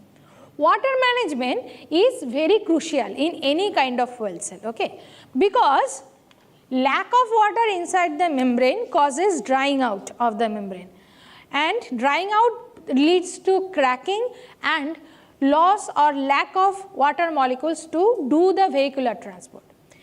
While flooding of the water will reduce the driving force for the diffusion or too much of water will reduce the driving force through the membrane. So, what you can see here is that when we are having, let us say that when we are having any oxygen, so in anode or cathode where our water is produced, when we have a PEM fuel cell, we have water produced in cathode. Now, in this case, we have a negative concentration gradient towards this side. From cathode to anode, we have a negative concentration gradient, and we know that whenever we have a negative concentration gradient, what comes in picture? Mass transport, right? So, if we all recall our Fick's law, J equal to minus dc dz, right? All of us know that. So, whenever we have a negative concentration gradient, our mass flux comes into picture. So, when I have a negative concentration gradient in this direction, my water will try to go from cathode to anode side. And what do I want? What the direction I prefer for, because water is carrying the H plus. What direction I should prefer? H plus to be going from the opposite direction, anode and cathode, right? So, I have to stop this, okay, I have to minimize this, but in order to minimize this, I need to have lesser amount of water, that means that lesser amount of reaction. So, they are counteractive, okay. So, they are counteractive, we need a optimized level of water. Okay, optimized level of water in my fuel cell. So, that is why it is very important to have a proper water management in a fuel cell.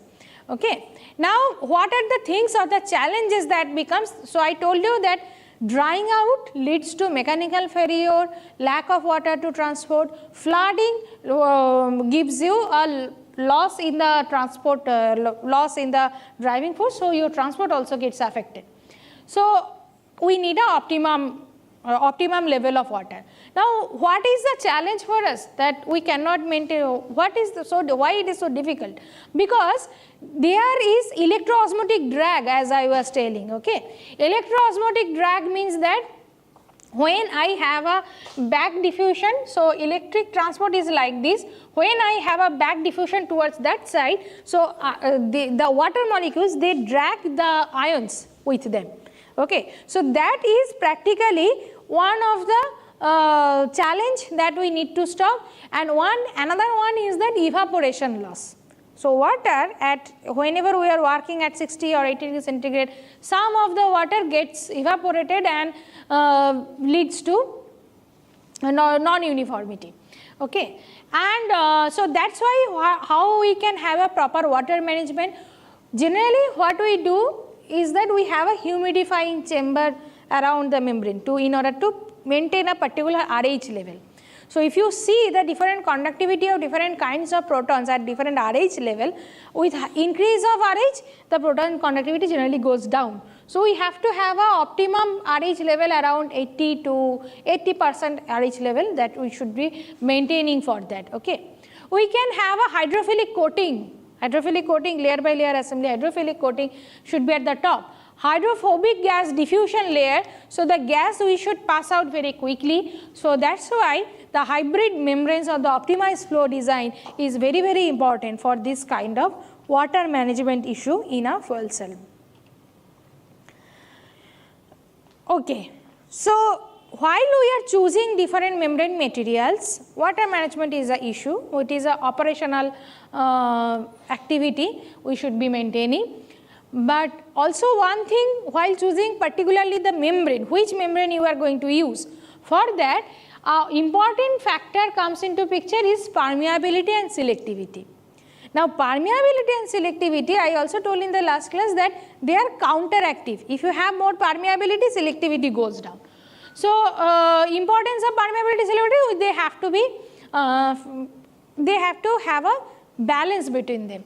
So factors that affect this permeability is that if you have high membrane thickness, permeability goes down. If you have densely packed molecular structure of polymer, they do not have space to transport the ions. So they are the crystallinity. High crystallinity reduces free volume. So semi-crystalline nature of your polymer is preferable in this case. So temperature and pressure effect, if there is strong gradient, then also we will have a loss of permeability in there. Okay. So how do we do? What are the strategies for composite membrane that we do for this kind of membrane? We can use fluorinated polymer. Okay, fluorinated polymer, Nafion is a fluorinated polymer. So that's why we have a very good conductivity of this material. But Nafion, we can, if we impart it with even more conducting material that gives more selectivity, it will act better in that way. Okay, we can have cross-linking to reduce the diffusion pathway. They should be straight channel. So cross-linking can be helpful in that case. We can have inorganic filler in order to channelize the transport procedure. We can have advanced layer by layer structure or nano coating with that. Then they will have a very good permeability, a balance between permeability and selectivity. Ionic conductivity is probably the single most important thing in a fuel cell. If there is ionic conductivity is low, everything else is not useful. Okay, so that's why the factors that affects ionic conductivity are the temperature. Higher temperature gives generally better ionic conductivity, but provided there is no loss or collapsing of your ionic channel through them. So that's why microsegregation approach is very, very essential. Microsegregation approach is like proper structuring of your hydrophilic and hydrophobic region inside the membrane. Okay. So we have sulfonated polymer, perovskite and hybrid materials. Again, the stability of this material is also another point of material point you have to keep in mind, so that the thickness and the structure of the material you can have a stabilized environment into your system. Okay. So we can, in order to improve conductivity, different strategies which are being followed are nanostructuring, hydrophilic additive, cross-linking, doping with some rare earth material. Those things, they provide more ionic conductivity in this case. Okay. Now, durability. Durability is one important thing, because in your case, if the membrane is not going long enough, so if they require frequent readjusting, then it is a problem for us. Okay. So chemical, the degradation can be of many types. Chemical degradation, like the environment, they are losing the mass. If there is mechanical degradation with the pressure, high pressure environment, if they are breaking, thermal with the temperature, if they are cracking, fuel crossover, these are the causes of membrane degradation. You can improve the membrane degradation by improving the reinforced composite membrane, protective coating, or changing the operating condition like that. Okay. So, but at the same time, you have to have how to know that your membrane is getting degraded. You, first of all, you will first thing that you will notice is that loss in the ionic conductivity. You will also see increased fuel crossover, increasing rate of transport of gases. Operation lifespan effectively will be reduced to a great extent if we want to apply or adjust too much in the stability. Okay. So what are the like kind of strategies that we are employing for this kind of composite material making is that we are improving the stability, we are improving the interfacial junction distance, we are improving the water transport. So these are the main goal of making composites or choosing composites for different researchers all over the world.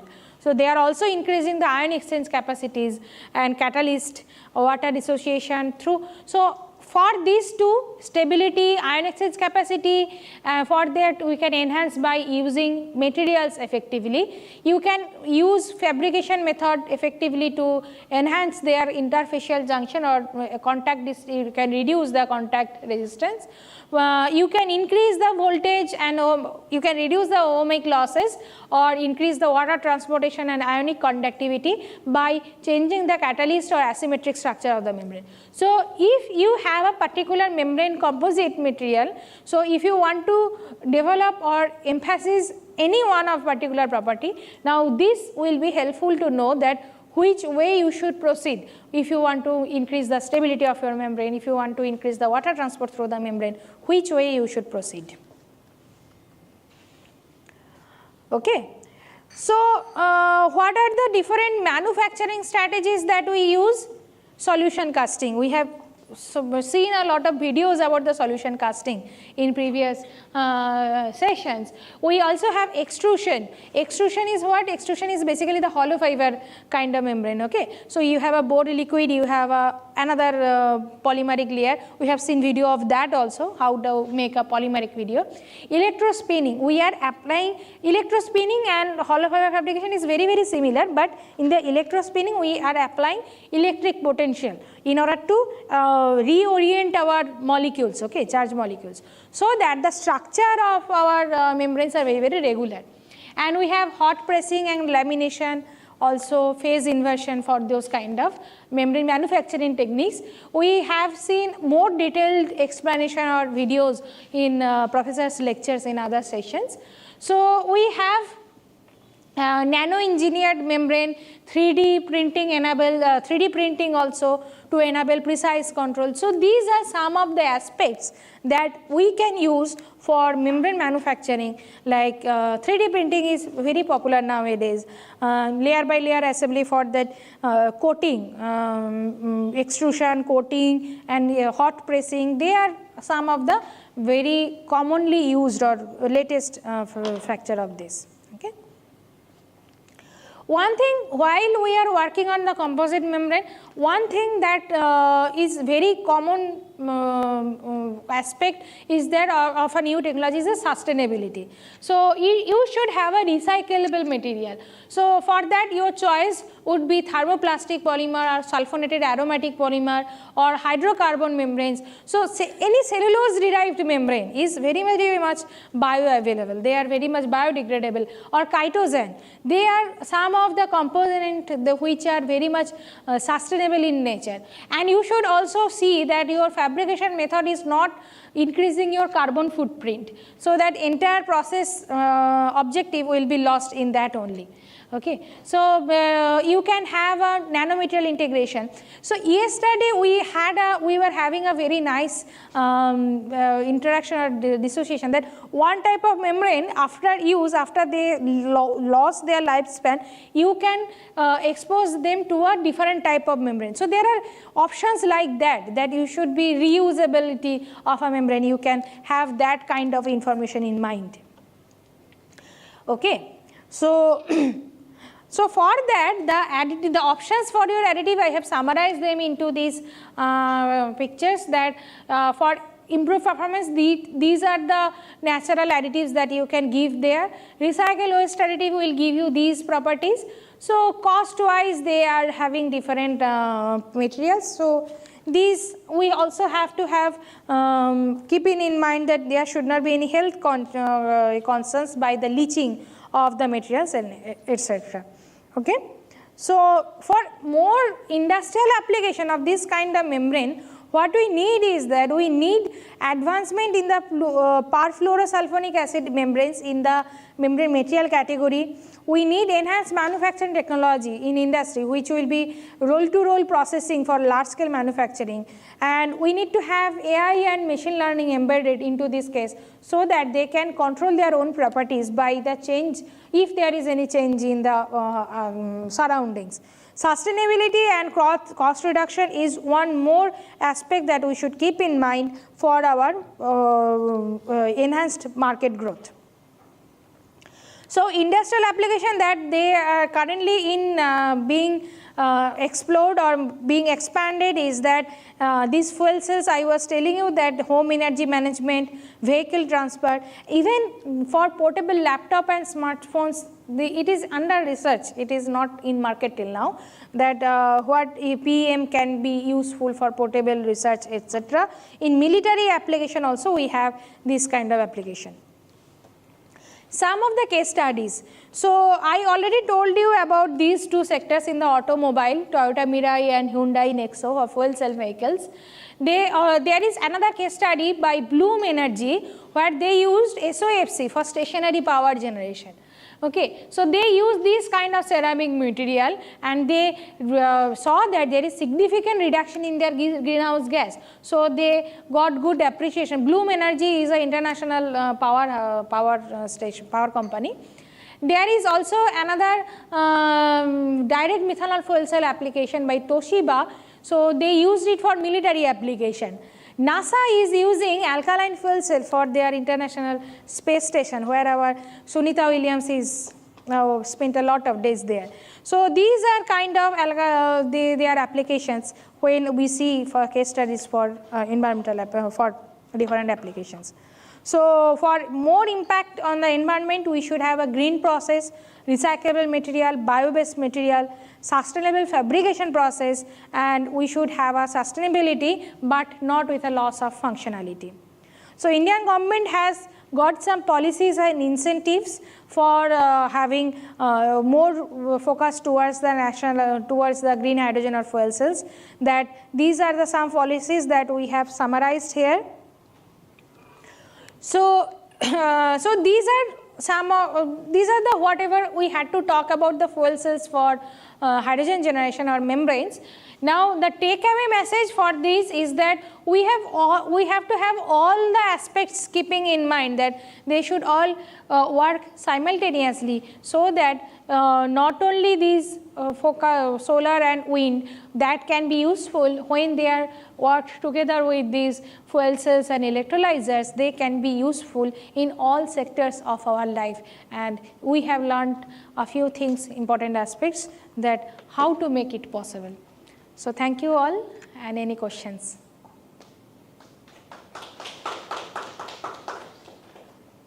Thank you.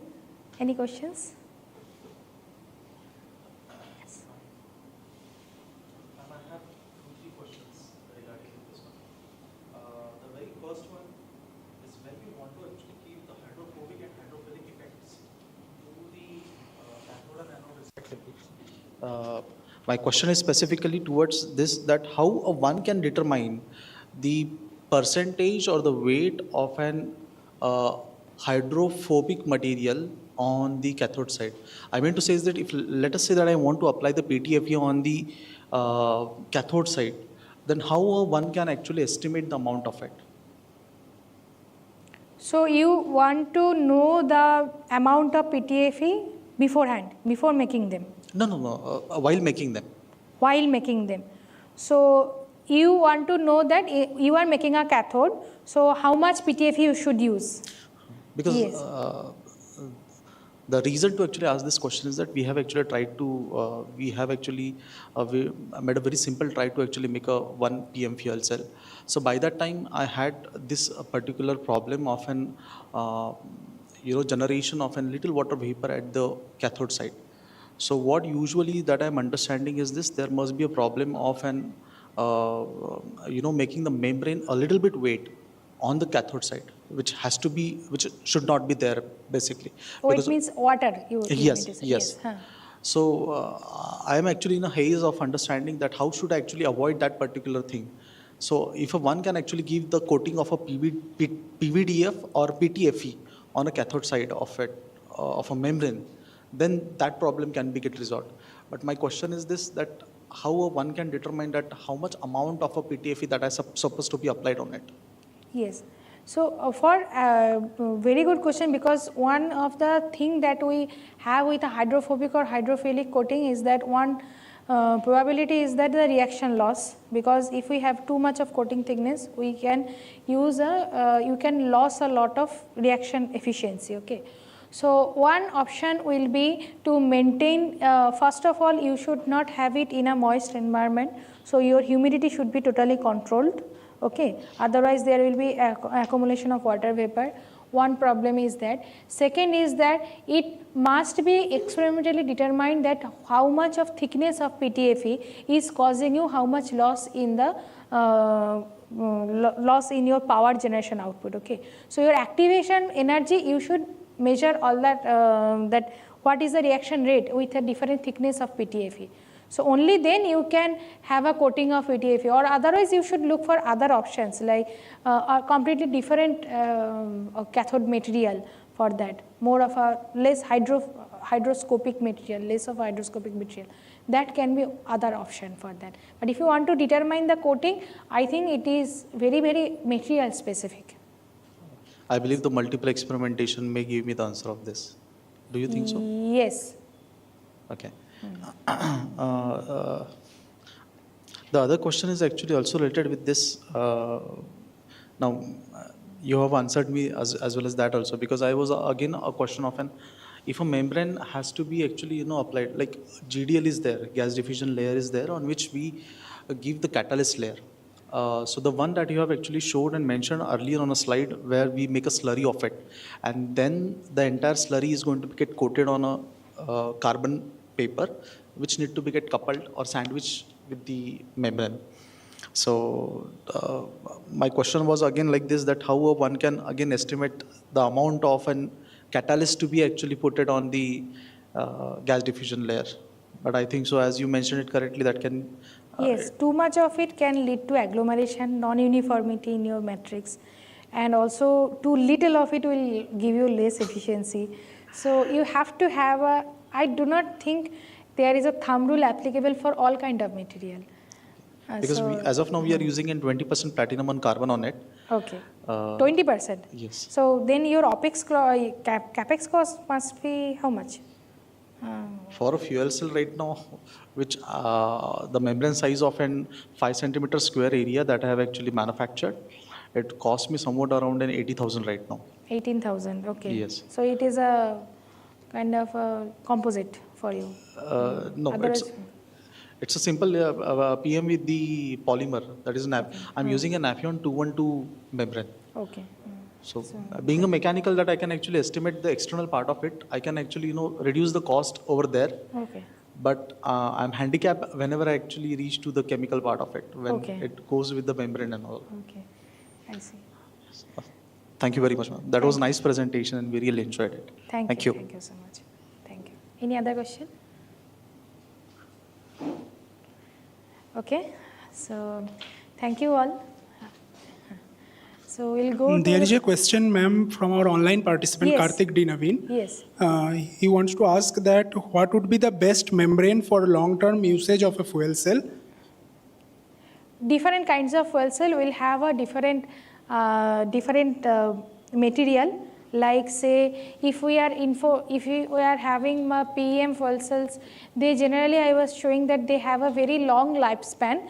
But if you have operation at a very high temperature fluctuation or operation, then this operation lifespan will go down for that. So in order to enhance this lifespan efficiency, you can have reinforcement with some metal oxide that increases the lifespan efficiency of a composite. Yes.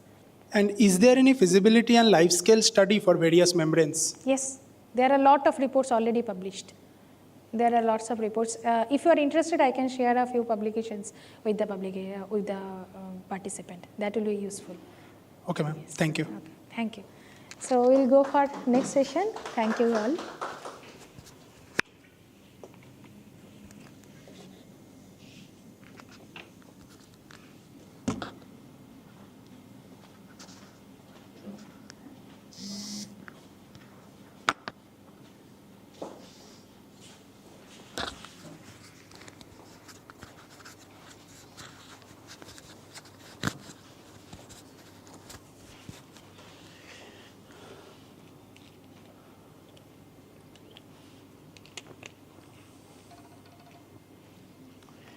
Yes.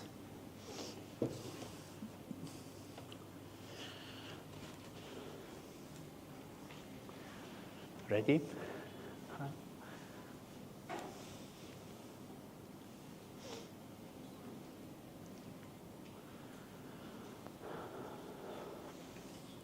Hello again. In this lecture, we will speak about the use of nanomaterials in the fabrication of membranes. As you see in the next lectures, in most cases, we speak about the use of nanomaterials in the fabrication of membranes. And in most novel membranes, we say that the composite membrane and nanocomposite membrane can improve the resistance, stability, conductivity, flux, rejection, and other properties. Therefore, the use of the nanomaterials in the fabrication of membrane is very important, and the subject of my PhD thesis 15 years ago was the use of nanomaterials in the membrane fabrication. And in that time, the nanotechnology was very new subject. And when I began to my thesis, not famous, but the time showed that the nanomaterials is very important in modification and fabrication of the membranes. And today, we have commercial used RO membranes that use the nanomaterials in the fabrication of commercial RO membranes, commercial UF membranes, and maybe some companies use the nanomaterials and do not say use because have published some patent, and they was not now in other companies their formulation. Therefore, in this lecture, I try to introduce different type of nanomaterials and their applications in the membrane fabrication. I published more than 200 papers about use of the nanomaterials in the membrane fabrication. We generally say that name these membranes as mixed matrix membranes. When we say mixed matrix, we mostly speak about this type, that we added the nanomaterials to the matrix of monomer or matrix of the polymer and fabricated the membranes. But when you use the nano-composite materials or nano-enhanced membranes, this label, this name is very general and can cover all of the type of nano-used membranes. There are some other names such as hybrid inorganic organic membrane, nano-composite membrane, composite enhanced membrane, and others. Generally, we have two types of the mixed matrix membrane, which is blended in phase inversion technique, and second is the TFC layer. We know that the active layer and the selective layer is the surface of membrane. Therefore, if we use the nanomaterials in the surface of the membranes, the efficiency will be increased. And as you seen in the previous lecture in surface engineering, with atomic layer deposition, with chemical vapor deposition, physical deposition, and other surface engineering techniques, we coat the nanomaterials on the surface because the surface layer for separation is important. And other bottom layers is only act as a support. Therefore, we try to use low amount of nanomaterials because generally the price of nanomaterials is high. And if we want, if we use low amount from economical view, it's good.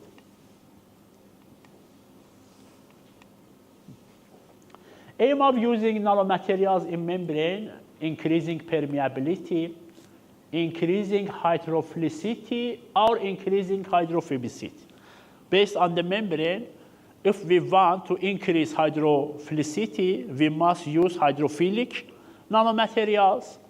And if we want to increase hydrophobicity, we can use hydrophobic nanomaterials. Therefore, one of the important properties of nanomaterial that we can manage the functionality. If we use hydrophobic functional, our nanoparticle will be hydrophobic. We have antibacterial nanomaterials such as silver-based, zinc-based, graphene-based. They all can destroy the cell membranes of the bacteria, microorganisms, and have anti-fouling properties. Therefore, with addition of these nanomaterials to membrane, we can induce antibacterial properties to the membrane body. Anti-fouling improvement, with addition of nanoparticles, we can reduce roughness, we can increase hydrophilicity, and others cause to the low fouling of the membrane. We can change the membrane surface charge with coating of the nanomaterials with high negativity or high positivity. We can change the membrane surface, or we can add photocatalytic activity to the membrane. With mixing or coating of photocatalysts on the membrane surface, we can have a photocatalytic membrane. Or we have a catalytic membrane. We can coat a catalyst that can cause change of one molecule to another molecule. And this membrane acts at the same time as separation layer and as catalyst layer, and other properties. First, I want to define what is nanomaterials. Okay, it is better we say nanomaterials. In this most cases, we say nanoparticle. Nanoparticle is one of categories of the nanomaterials. The general name is nanomaterial, and this nanomaterial, as a simple definition, that we say at least one dimension should be less than 100 nanometers. One dimension. In nanosheets, for example, graphene. Graphene is a sheet with diameter of 5 micrometers, 5,000 nanometers. Okay. Therefore, from length, the graphene is not nanomaterial, but the thickness of the nanosheets is important. In nanosheets, we say that the thickness is nanometric. The thickness of the graphene is about 10 nanometer. Therefore, the nanosheet graphene is a nanomaterial. Or in nanotubes is tall length, micron, but the diameter of the this matter, these tubes, these fibers should be nanometric. Oh. Therefore, at least one dimension. If we have about 3 dimension is nanoscale, we say nanoparticle. Oh. Nanoparticle is a sphere. This is a nanoparticle because have a circular form, and in about 3 dimension is nano. Therefore, when we say nanoparticle, that means it is the nanosphere-like. But this nanosphere can have a different morphology. Okay. In most of the materials, such as metal organic framework, we say nanostructure, not say nanomaterial or nanoparticle. That means in most of the MOFs, the dimension is more than the 100 nanometer. Okay?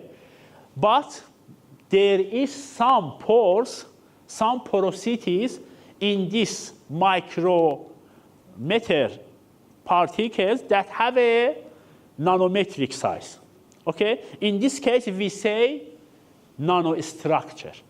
If we have a material, if a particle that have nanometric pores and porosity in their body, we say nanostructure.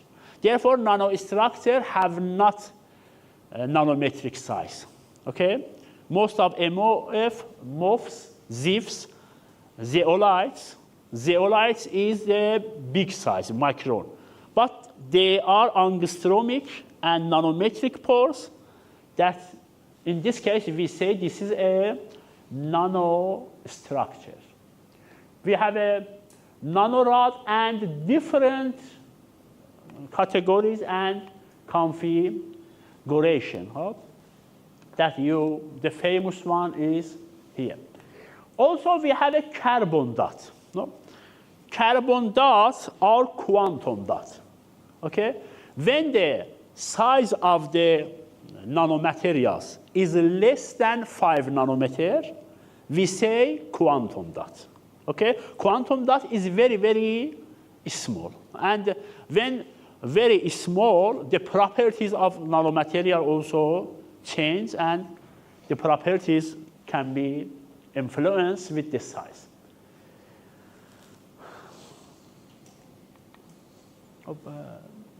Have a different classification. we have a 0 dimension.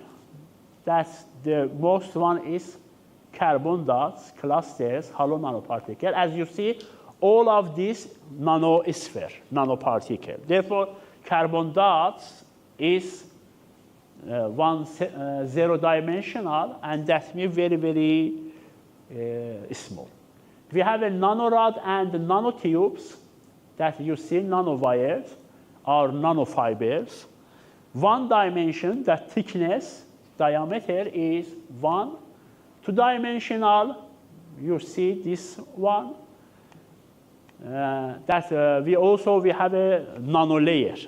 When we nanolayer, nanocoating, when we have a RO membranes with a polyimide layer lower than 100, we can say that we coat a nano layer. Our nanostructures, mostly here, that they are categorized as a 3D material. One of the most and important properties of the nanomaterials is that we can modify, chemical modify, the nanoparticle surface for changing of the properties.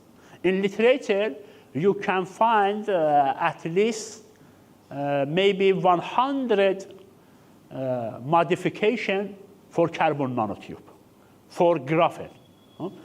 For graphene and carbon nanotube have carbon-based and can be prepared from graphite. And these carbons and have 2 bonds. These free electrons in the graphene, you see, we have these groups, okay? That means we have 2 electrons, and these electrons can be react with most of the compounds. We have a active area for reaction, and we can add different functional groups, amine groups, acid groups, sulfonic groups, hydroxyl groups, to the surface of the nanomaterials, carbon-based, and we change the charge. We change the configuration. We change the positively and negatively. We add here for Jupiter ion and cause to the antibacterial and others. Therefore, we can change the most of nanoparticles with chemical modification and produce different categories of the nanomaterials for different application. Or we can mix 2 nanoparticles together, 3 nanoparticles. In this figure, you see nanotube coated with a nanoparticle, with a magnetic nanoparticle, and these magnetic properties can be used for increasing hydrophilicity. For example, this hematite is hydrophilic, can increase the electrical conductivity, and other applications. Therefore, the nanomaterials can be easily modified, can be easily coupled with other nanoparticles, and can be hybrid with other polymers. For example, we can coat the surface of the nanomaterials with a polymer, or we can graft some monomers on the surface of the nanoparticles.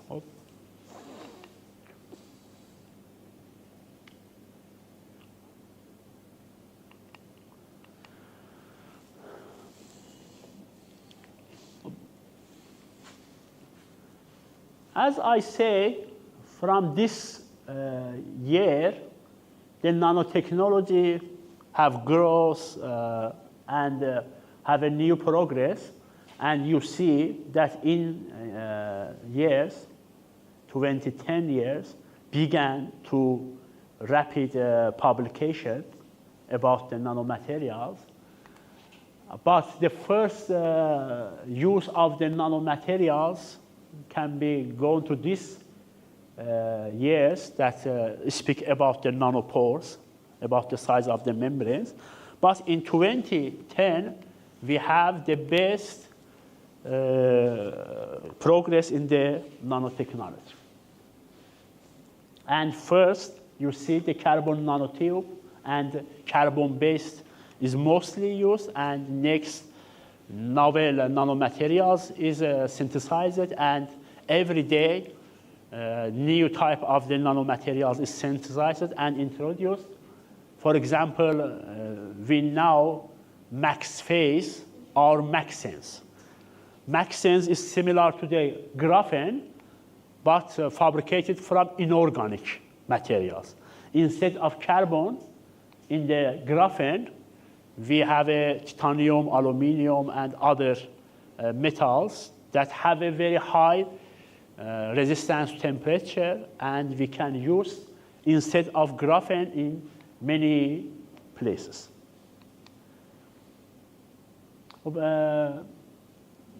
Almost in all of the membrane processes, nanomaterials have been used for liquid separation, for gas separation. All of kind of the nanomaterials have been used, all of kind. And in all fabrication methods, we can use the nanomaterials. And one of the most used is that we can easily use. In the most cases, we add the nanomaterials to the solvent and use ultrasonic for good dispersion. And after that, we add monomer, we add polymer, and other process. Therefore, the use of nanomaterials only need a good dispersion and no add a new equipment, a new instrument for the membrane fabrication, and therefore can be used easily in the membrane fabrication. In this slide shows the different type of the nanomaterials have been used in the membrane fabrication. For using of a nanomaterials in membrane fabrication, three properties is very important. One, high dispersibility. The nanoparticles, nanomaterials, should good dispersion. What is dispersion? When we have a dry nanomaterial, they are collected together and attached together. When we add these nanoparticles to the solution, organic or water, they do not tend to separation from together. Okay? We must separate them from together and disperse uniformly in the solution. For this one, we can use the high rate mixing. And when we high rate, the nanoparticles contact together and can separate together. But the easy method using of the ultrasonic, that the produced bubbles can knock to the particles and cause to the dispersion. This dispersibility is an interaction between nanoparticle and solvent. Some nanoparticles have good dispersibility in organic phase. Some have good dispersibility to aqueous phase. Okay? Hydrophilic nanoparticles could disperse in water. Hydrophobic nanoparticles could disperse in organic solvent. Therefore, for increasing of dispersibility, we can, in some cases, change the properties and surface of the nanomaterials. in fabrication of polymeric membranes, we most use organic solvents, dimethyl acetamide, dimethyl formamide. In this case, when we add the hydrophilic nanomaterials, the nanomaterials have not good dispersion. In this case, it is better we use carbon-based nanomaterials. Carbon-based nanomaterials good disperse in organic solvent because organic solvent is carbon-based. But when we have a water in RO preparation, or we can add the nanoparticles to the coagulation bath, to the non-solvent bath. In this case, it is better we use inorganic nanoparticles, such as metal oxides. Metal oxides is good dispersed in water. The second problem is the compatibility with polymer. Some nanoparticles have not good compatibility and agglomerate or aggregate. Agglomeration, that means when we add the nanoparticles to the polymer solution, no good compatibility between polymer and nanoparticle. Therefore, nanoparticles reconnect together and prepare a big particles. And these big particles cause defect in the membrane and reduce the rejection or block the pores and reduce the flux. This compatibility and dispersibility in most cases related to the nanoparticle concentration. Most of nanoparticles, nanomaterials, have good dispersibility in low concentration. When we use 1%, have good dispersibility. But when we increase to 3 or 5%, very bad dispersibility, very bad compatibility, and with addition of more concentration of the nanomaterials, the properties of the membranes reduce. The flux reduce, the rejection reduce.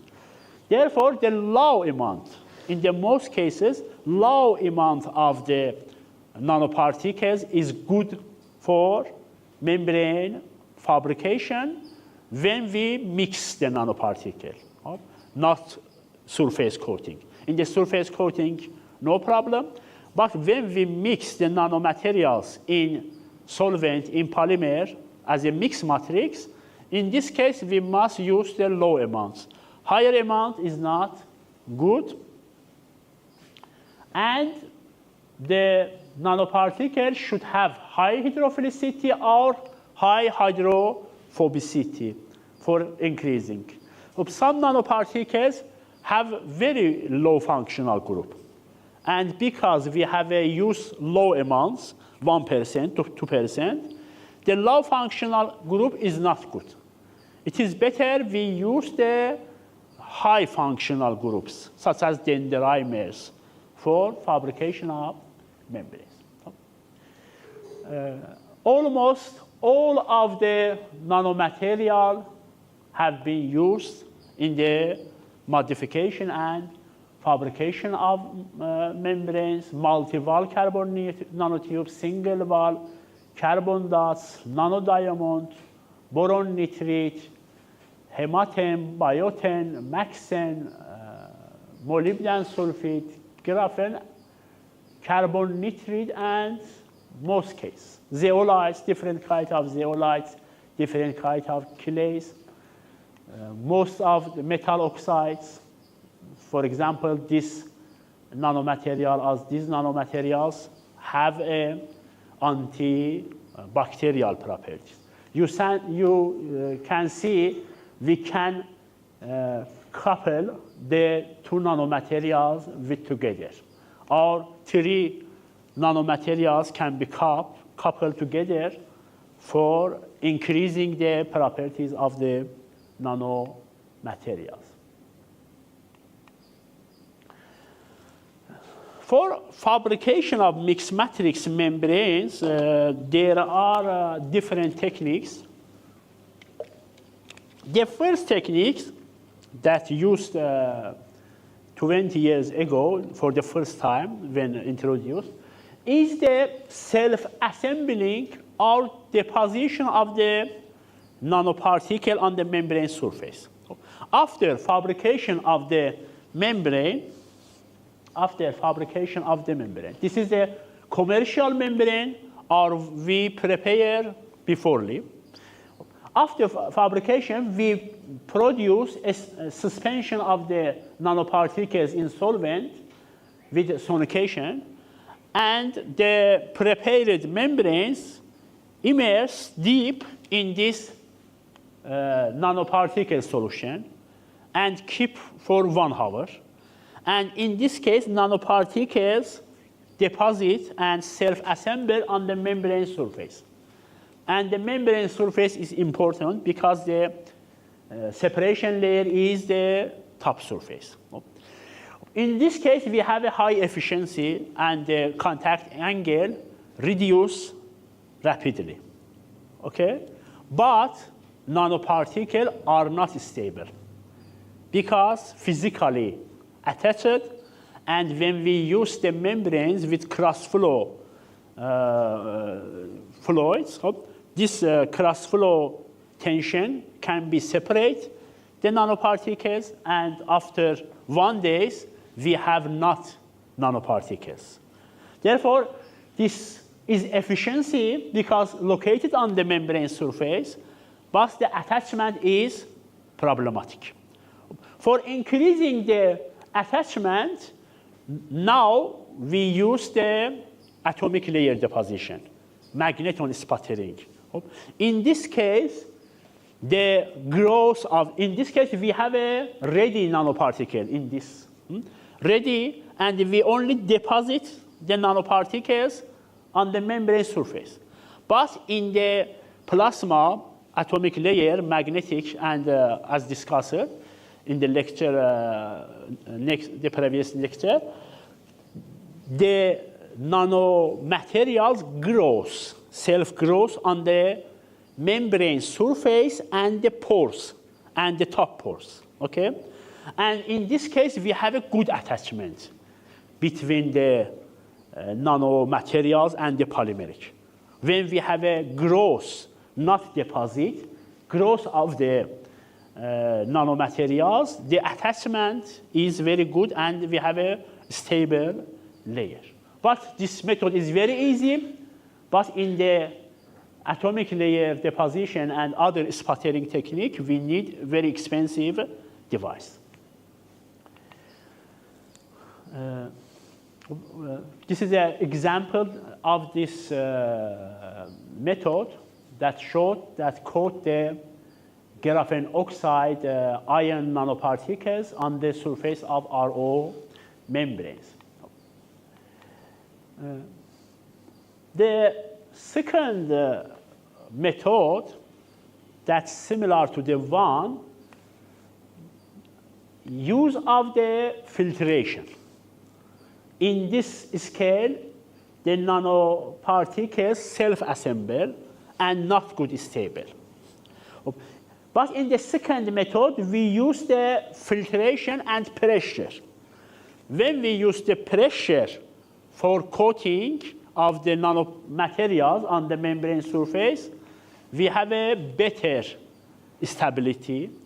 And in some cases for carbon-based, for carbon nanotube, for graphene, the membrane is stable, have a good stability.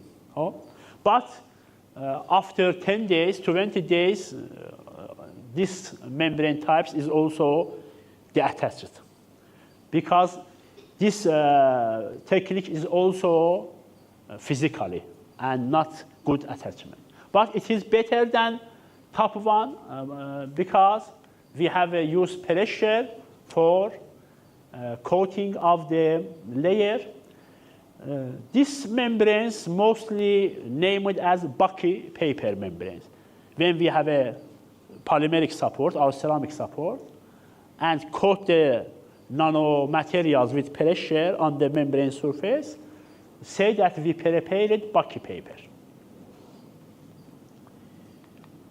For increasing of the stability of the nanomaterials, after the coating of the nanomaterials by self-assembling or by filtration, we can use an adhesive. We can use an polymeric layer that protect the nanomaterials from the attachment. Usually chitosan, PVA, polyacrylic acid used as this hydrophilic layer. But the coating of this layer increase the thickness of the membrane, reduce the membrane flux, and coat the surface of the nanoparticles.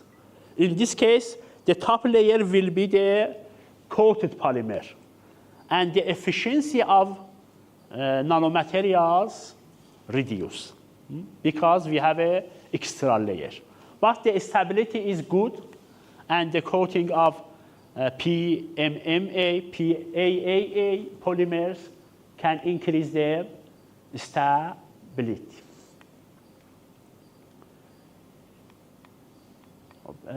For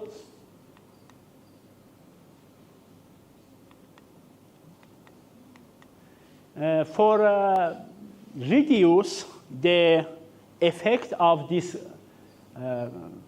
coating properties of the hydrophilic polymer, it is better we disperse the nanoparticles in this hydrophilic polymer and the next coating on the support. In this case, the possibility of the location of nanoparticles on the membrane surface increases. It is better we mix the nanoparticles in the monomer or polymer solution and next coat the membrane surface. This is an example of this one. But the simple method and the most used method is blending technique or embedding technique. You say blending or embedding technique.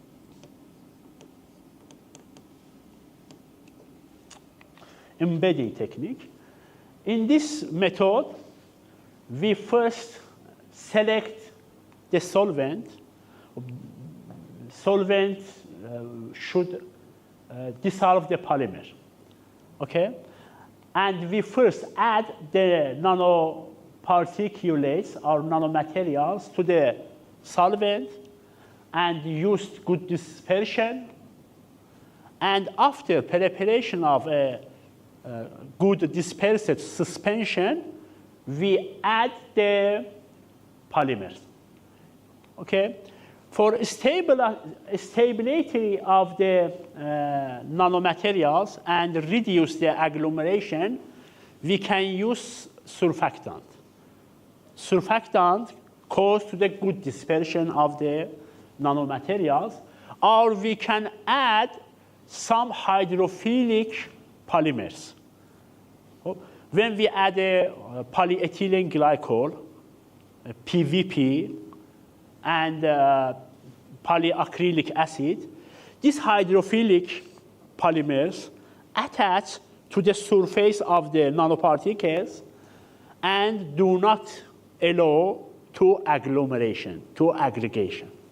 Therefore, in some cases, here we add surfactant, or after good dispersion, we add a polymer, another polymer with low amount, 1%. The polymer concentration is 15 or 20. We add 1% polymer for reducing the agglomeration possibility. This extra polymer can be also pore-former. We use pore-former in membrane fabrication for increasing of porosity. Therefore, in most cases, PVP can act as both pore-former and good dispersing agent. And after preparation of the good solution and degassing, we cast the membranes and prepare the mixed matrix membranes. If the non-solvent is water, non-solvent mostly is water, and the nanoparticle is hydrophilic, during the phase inversion in coagulation bath, we have migration of nanoparticles to the surface. Migration. When the water, where we put the film in the water, the solvent exit and the water won't go to the membrane body. In this case, because the hydrophilic nanoparticles want to go to the water phase, some of them migrate to surface. And we see by EDAX analysis, EDAX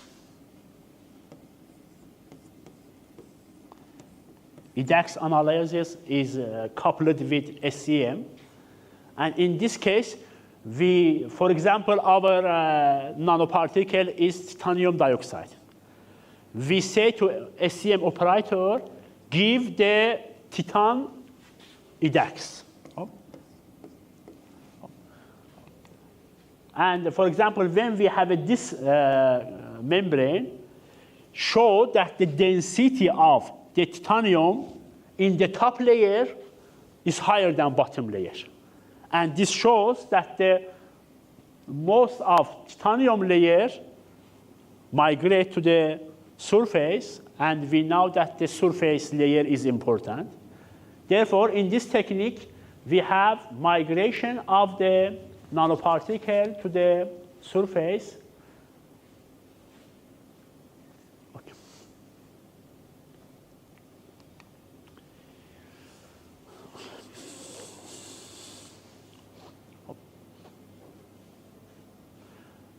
As I said that it is better we can. Okay.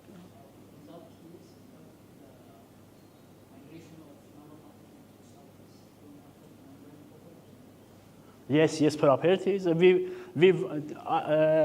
active layer of the membrane is top. Okay? When nanoparticle migrate to the top layer, it is better for us because we added the nanoparticles for improving flux, hydrophilicity, charge. And when located on the top surface, it is better. Your question is this? Huh? I truly understand your question.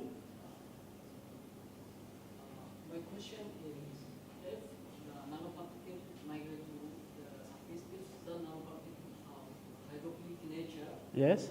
and again the solvent, non-solvent is water, Okay. Yes. which is hydrophilic, it doesn't affect the membrane property.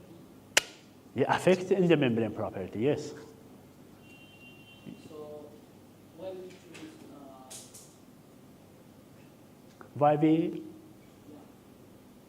Why we used which?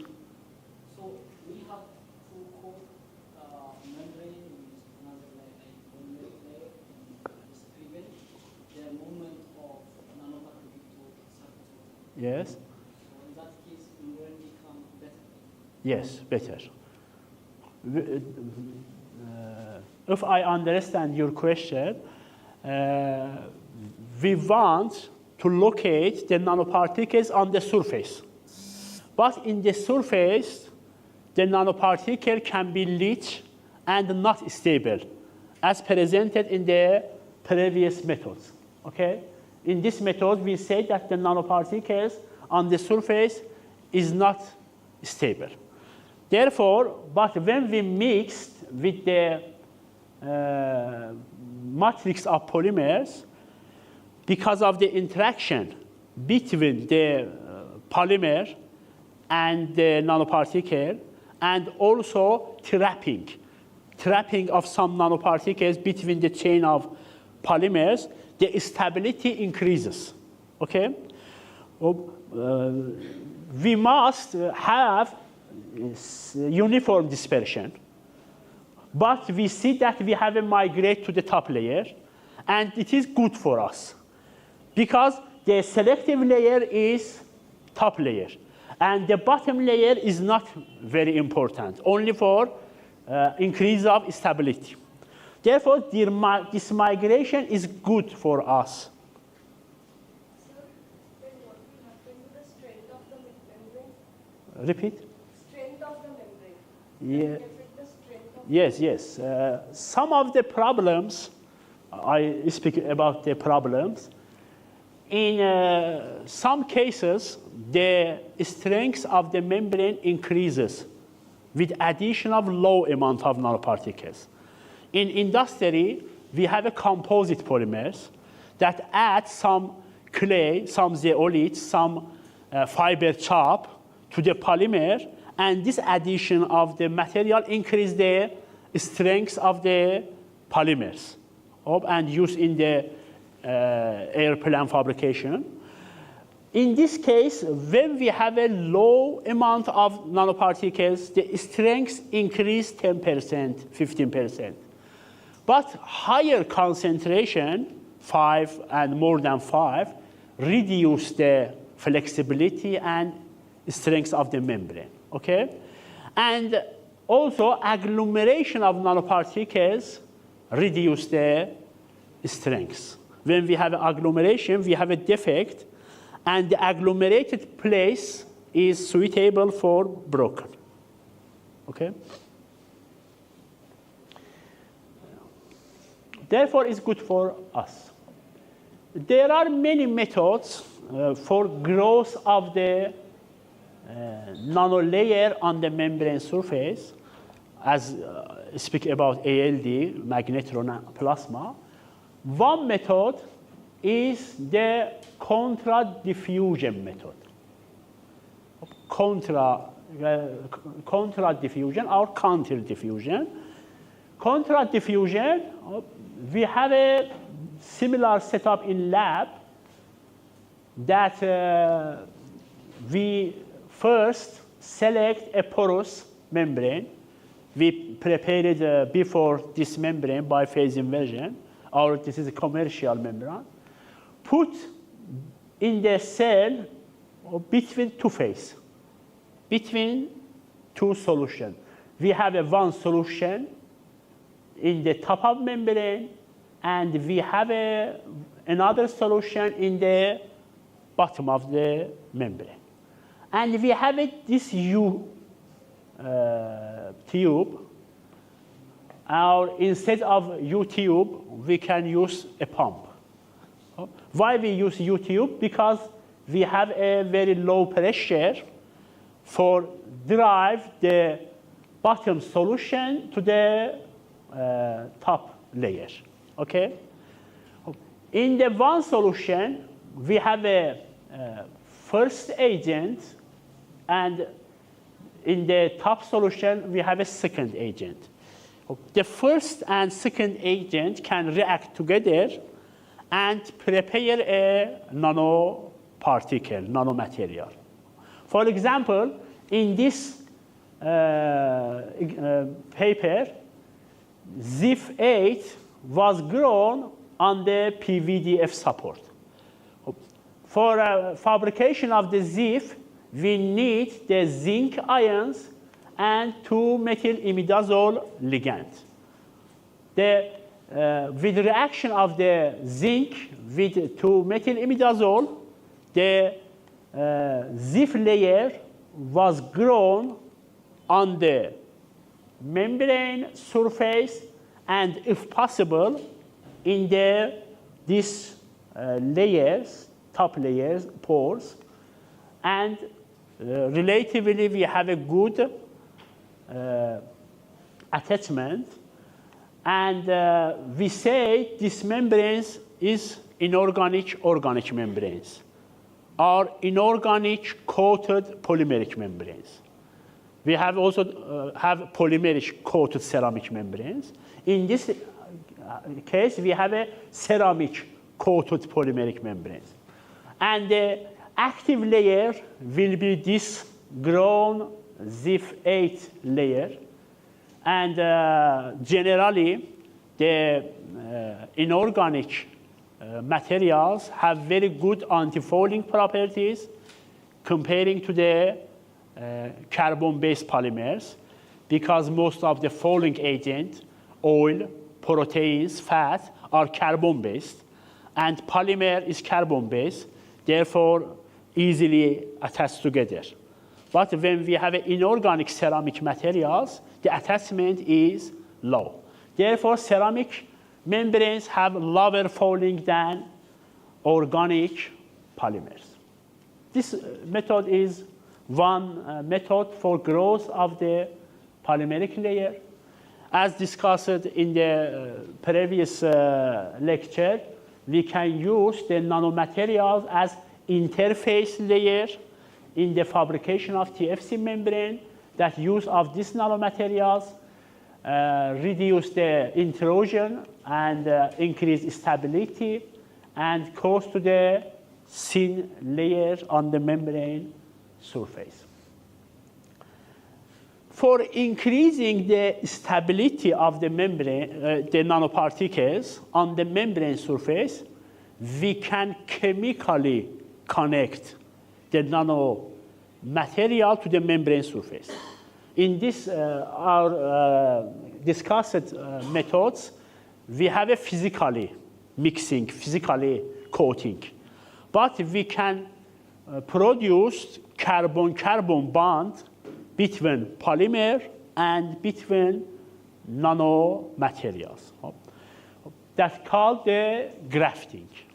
Grafting is a chemical bonding. In the grafting, for example, we can graft this dendrimer to a graphene oxide, and then this group can connect to the membrane surface. Therefore, we have a chemical reaction. We can modify the nanomaterial surface for connection to the membrane surface layer. This is very, very stable because chemically connection very stable. For example, in this paper, these nanomaterials grafted to the membrane surface and increase the fouling resistance of the membrane. In the TFC membranes, we say that we have a very thin layer on the support layer. In this case, the use of two-dimensional nanomaterials in most cases cause to the increase in roughness. Increase in roughness. And increase in roughness is not good for membranes from fouling view. Therefore, it is better we use very small nanoparticles in modification of RO membranes. For example, in this study, use the coupling of titanium dioxide and carbon dot. If you see the literature, you will see that one inorganic nanoparticle coupled with carbon-based nanomaterials.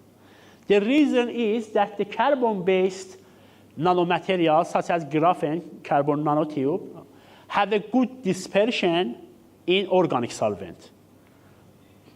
But inorganic materials have a high functionality, high hydrophilicity. Therefore, with coupling of one inorganic with organic nanomaterials, we have both good functionality and good dispersion. Therefore, many papers coupled one organic and one inorganic materials.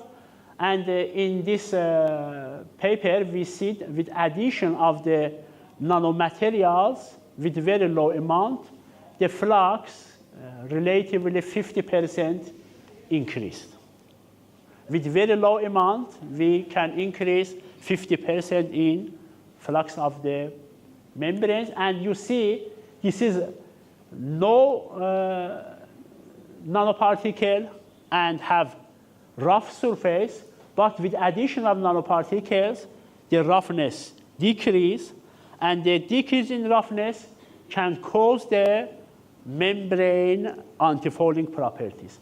Without nanoparticles, after 12 hours, the flux relatively 35% reduced, but with addition of nanoparticle, only 5% reduced after 12 hours. This shows that very low amount increase the flux and reduce the folding. Also, nanomaterials can be used to increase chlorine resistance. In TFC membranes, in polyimide TFC, I said that the chlorine can destroy the polyimide layer. With addition of some nanomaterials as a trap, the chlorine resistance can react with nanomaterials and do not react with polyimide. Therefore, chlorine resistance increases. As showed in this reaction, this schematic, with addition of the, for example, IIPE nanoparticle, the chlorine resistance increased. You see here, after chlorination, the NaCl rejection reduced from, for example, 98 to 8, but with addition of this nanoparticle, no any change in the rejection that shows the membrane have a good resistance. Also, example of that. The nanomaterials have been used in commercial RO membranes. For the first time, nano H2O RO membranes is used, probably zeolite, in the fabrication of the commercial membranes. I speak about the advantages of the nanomaterial-based membranes, but we have some challenges in the use of these nanomaterials. As I said, in most nanoparticles, we have a poor dispersion, and agglomeration is a problem, and the cause to the reducing strength of the membrane, reducing the flux. And in this schematic, we show the agglomeration. In some case, causes the crack. And the most problem is leaching. We want to use the nanomaterial, the membranes for 3 years, 4 years, and most of nanomaterials can be leached or released from the membrane body during the time, and after 1 year, maybe we have no nanoparticles in the matrix of the membrane. Therefore, the chemical graft is better method for no leaching, or we can increase the interaction between polymer and nanomaterials for reducing of the leaching. There are some environmental problems and healthy problems in some nanomaterials, and this leaching to the water may be some environmental problems. Some of nanomaterials can be toxic and we cannot use. Most of nanomaterials prepared from heavy metals, zinc, nickel, cobalt, and they can be toxic and another. There are some suggestions for reducing of these challenges. For example, for reducing of the agglomeration, we can modify the membrane surface. We can use surfactant and others. For reducing of the leaching, the two-dimensional nanomaterials have low leaching. When we have a very small nanoparticles, the leaching probability increases. But when we use the two-dimensional or nanosheet membranes, nanomaterials can be trapped between the polymer chains, and the release is very, very low. For metal oxide, release is high. For two-dimensional is low.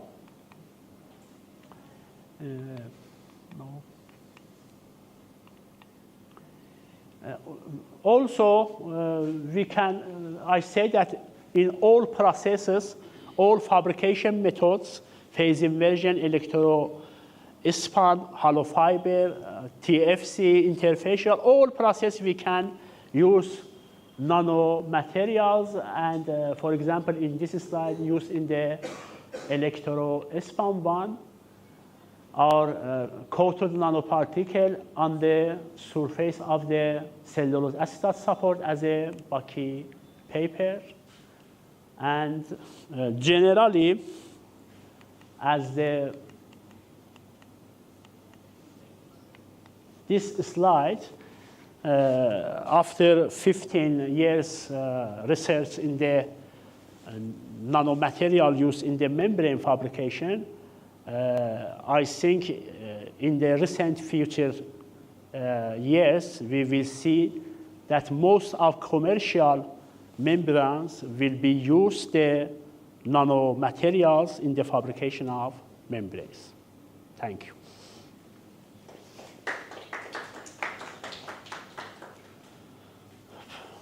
If you have any questions.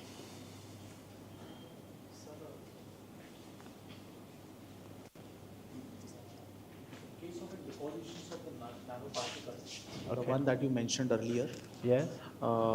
Can we specifically deposit or decide the precise locations by using an atomic force microscope? Like I meant to say is this, that the sputtering technology that we are actually using it, my first thought comes in a mind is about the uniformity that we are going to have of a nanoparticles on the surface of the membrane. So the previous methods that you have mentioned earlier, which one is the probable with the high success rate to have the uniform rate of an nanoparticles to be deposited? Like the CVD that you have mentioned, you have mentioned the atomic force microscopy that you have mentioned, and there are a few more were there. The uniform coating of nanoparticle is very important. For example, in a filtration method, when we filter the nanoparticles from the membrane, if the pore size of the membrane is different, one pore is big, one pore is small.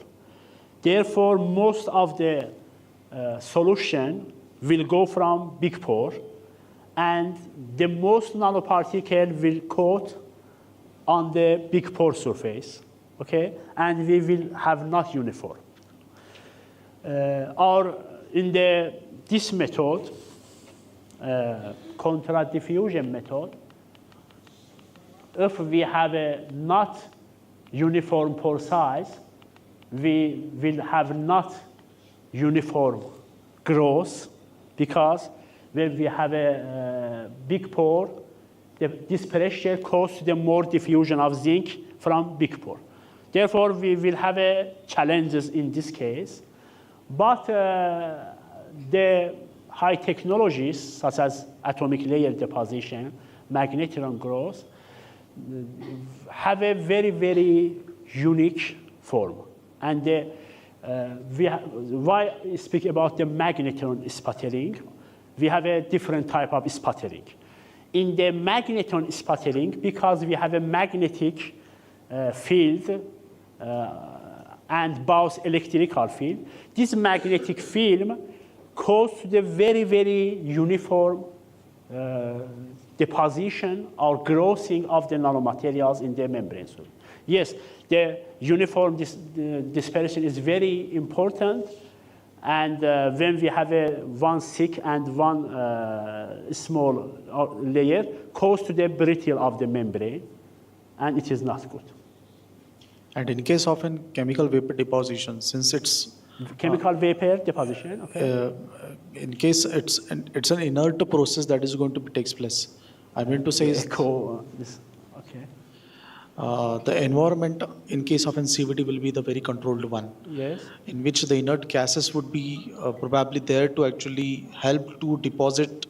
Yes, yes. In CVD, chemical vapor deposition, we have a flow of gas, and the flow of gas, we have two monomers or two regions can go from the gas, and in the surface of the support, these two react and prepare a thin layer.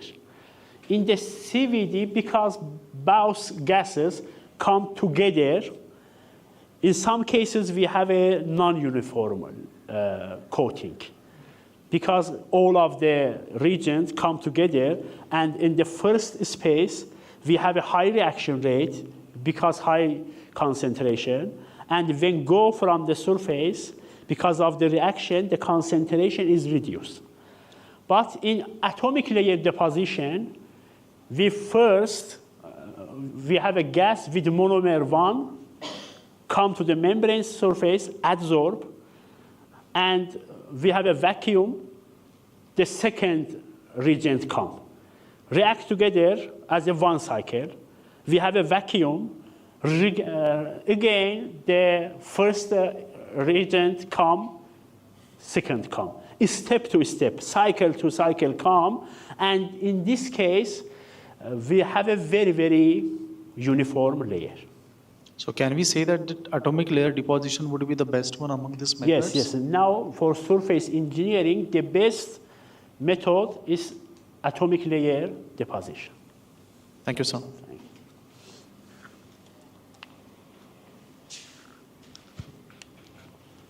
Another question?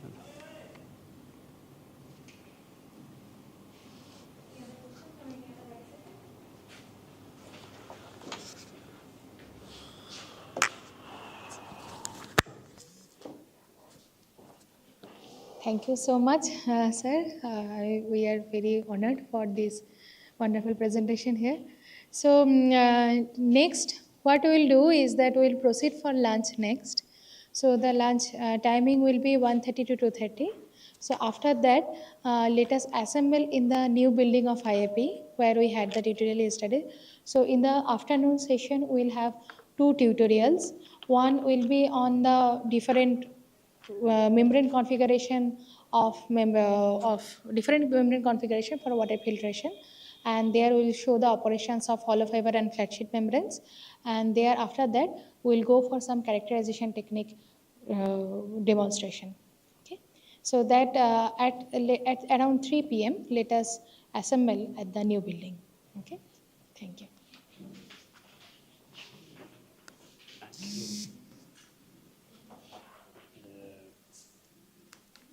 Afternoon, I have not presentation. Must be here, I can go. You wish. If possible, I go to the hotel and have a meeting with my students. Sure. Please feel free to Okay. do that.